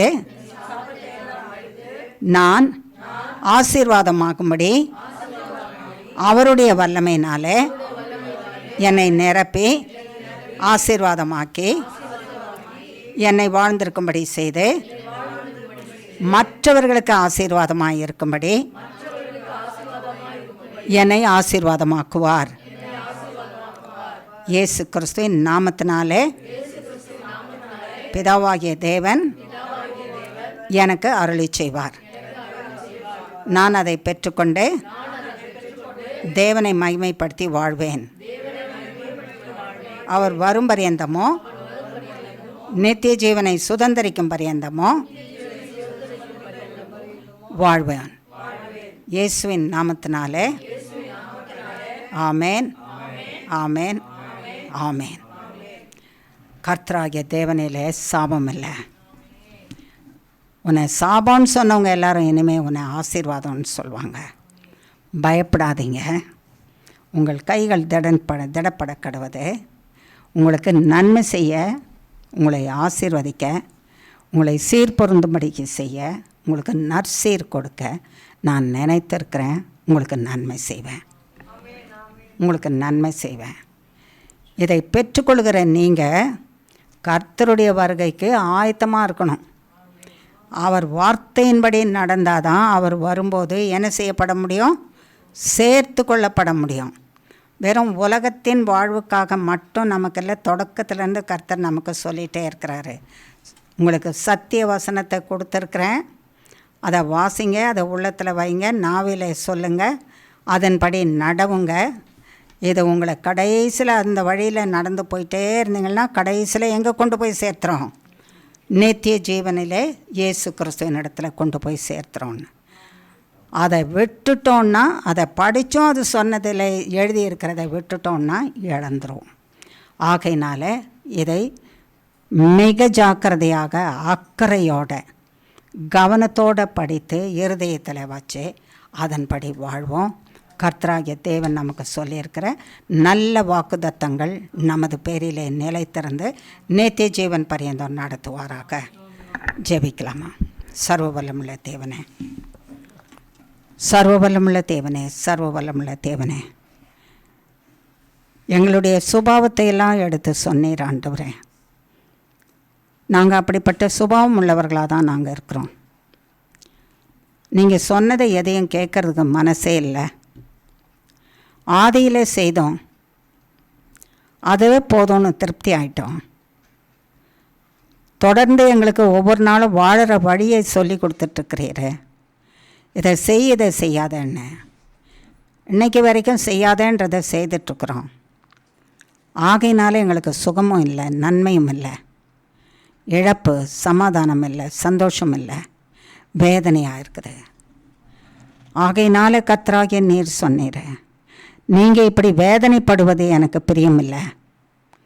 உங்கள் வேதனையிலிருந்து உங்களை நிவர்த்தி ஆக்கிறதற்கும் விடுவிக்கிறதற்கும், உங்கள் கண்ணீரை துடைக்கிறதற்கும் பயத்தை நீக்குகிறதற்கும், சுமக்க முடியாத சுமையை நான் சுமந்து ஒன்றுமில்லாமல் ஆக்கி போட்டு உங்களை ஆசீர்வதிக்கிறதற்கும், உங்கள் சாபத்தை நிர்மூலமாக்கி உங்களை ஆசீர்வதிக்கிறதற்கும், பயந்து கொண்டு இருக்கிற உங்களுக்கு பயத்தை நீக்கி வாழ்கிறதற்கும், இழந்து போனதை உங்களுக்கு திரும்ப கொடுக்கிறதற்கும், சத்ருவின் கிரியைகளை அழித்து உங்களை பூமியிலே சிறந்து வாழும்படி செய்கிறதற்கும், என் இரத்தம் என்கிற கோட்டையினாலே உங்களை மூடி பாதுகாத்து கொள்கிறதற்கும், என் சித்தத்தை மட்டும் செய்கிறதற்கு நான் தெரிந்து கொண்ட உங்களை என் சித்தத்துக்குள்ளவும் என் மந்தைக்குள்ளவும் வைத்து காக்கிறதற்கும் உங்களை தெரிந்து கொண்டு இருக்கிறேன்னு சொன்னீர் ஆண்டவரே. நாங்கள் கீழ்ப்படிஞ்சிட்டோன்னா இதெல்லாம் எங்களுக்கு செய்வேன்னு சொன்னீங்க. உங்கள் வார்த்தைகளை கேட்டு நாங்கள் அதன்படியே கீழ்ப்படிந்து நடந்துற கிருபை செய்யுங்க சுவாமி. எங்களை உங்களுடைய கரத்தில் சமர்ப்பிச்சிட்டோம் சுவாமி. எல்லாரும் வாய் திறந்து சொன்னதை நீங்கள் கேட்டீங்க ஆண்டவரே. உங்கள் கையில் கொடுத்துட்டோம் பிதாவே. இயேசு கிறிஸ்துவின் நாமத்தினாலே எங்களை அப்படியே காப்பாற்றுவீராகன்னு. எங்கள் சாபத்தை எல்லாம் நிர்மூலமாக்கி எங்களை ஆசீர்வாதம் ஆக்குவீராக. நாங்கள் ஆசீர்வாதமாக இருந்து பிறருக்கும் ஆசீர்வாதமாக இருக்க கிருபை செய்வீராக. எங்களிலே தீமை காணப்படாதபடிக்கு, பாவம் காணப்படாதபடிக்கு உம்முடைய இரத்தம் எப்பொழுதும் எங்களிலே நிரம்பி இருக்க கிருபை செய்வீராக. சர்வ வல்லமுள்ள தேவனே, நன்மை செய்யும்படி நினைத்த நீர் உங்களுக்கு நற்சீரை நான் திரும்ப கொடுப்பேன்னு சொன்னீர்.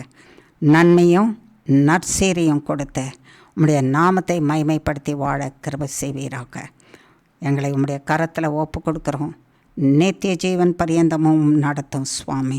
காத்துக்கொள்ளும். இந்த எல்லா விண்ணப்பங்களையும் கர்த்தராகிய இயேசு கிறிஸ்துவின் நாமத்தினாலே பாதம் பணிந்து தாழ்மையோடு கேட்கிறோம் பிதாவே. ஆமேன், ஆமேன், ஆமேன். என் ஆத்துமாவே கர்த்தரை ஸ்தோத்திரி, என் முழுவலுமே அவருடைய பரிசுத்த நாமத்தை ஸ்தோத்திரி. என் ஆத்துமாவே கர்த்தரையே ஸ்தோத்திரி, கர்த்தர் செய்த சகல உபகாரங்களையும் மறவாதே. ஆமேன், ஆமேன், ஆமேன். இயேசுவின் இரத்தம் ஜெயம். இயேசுவின் நாமத்துக்கே ஸ்தோத்திரம். ஆமேன். God bless you all.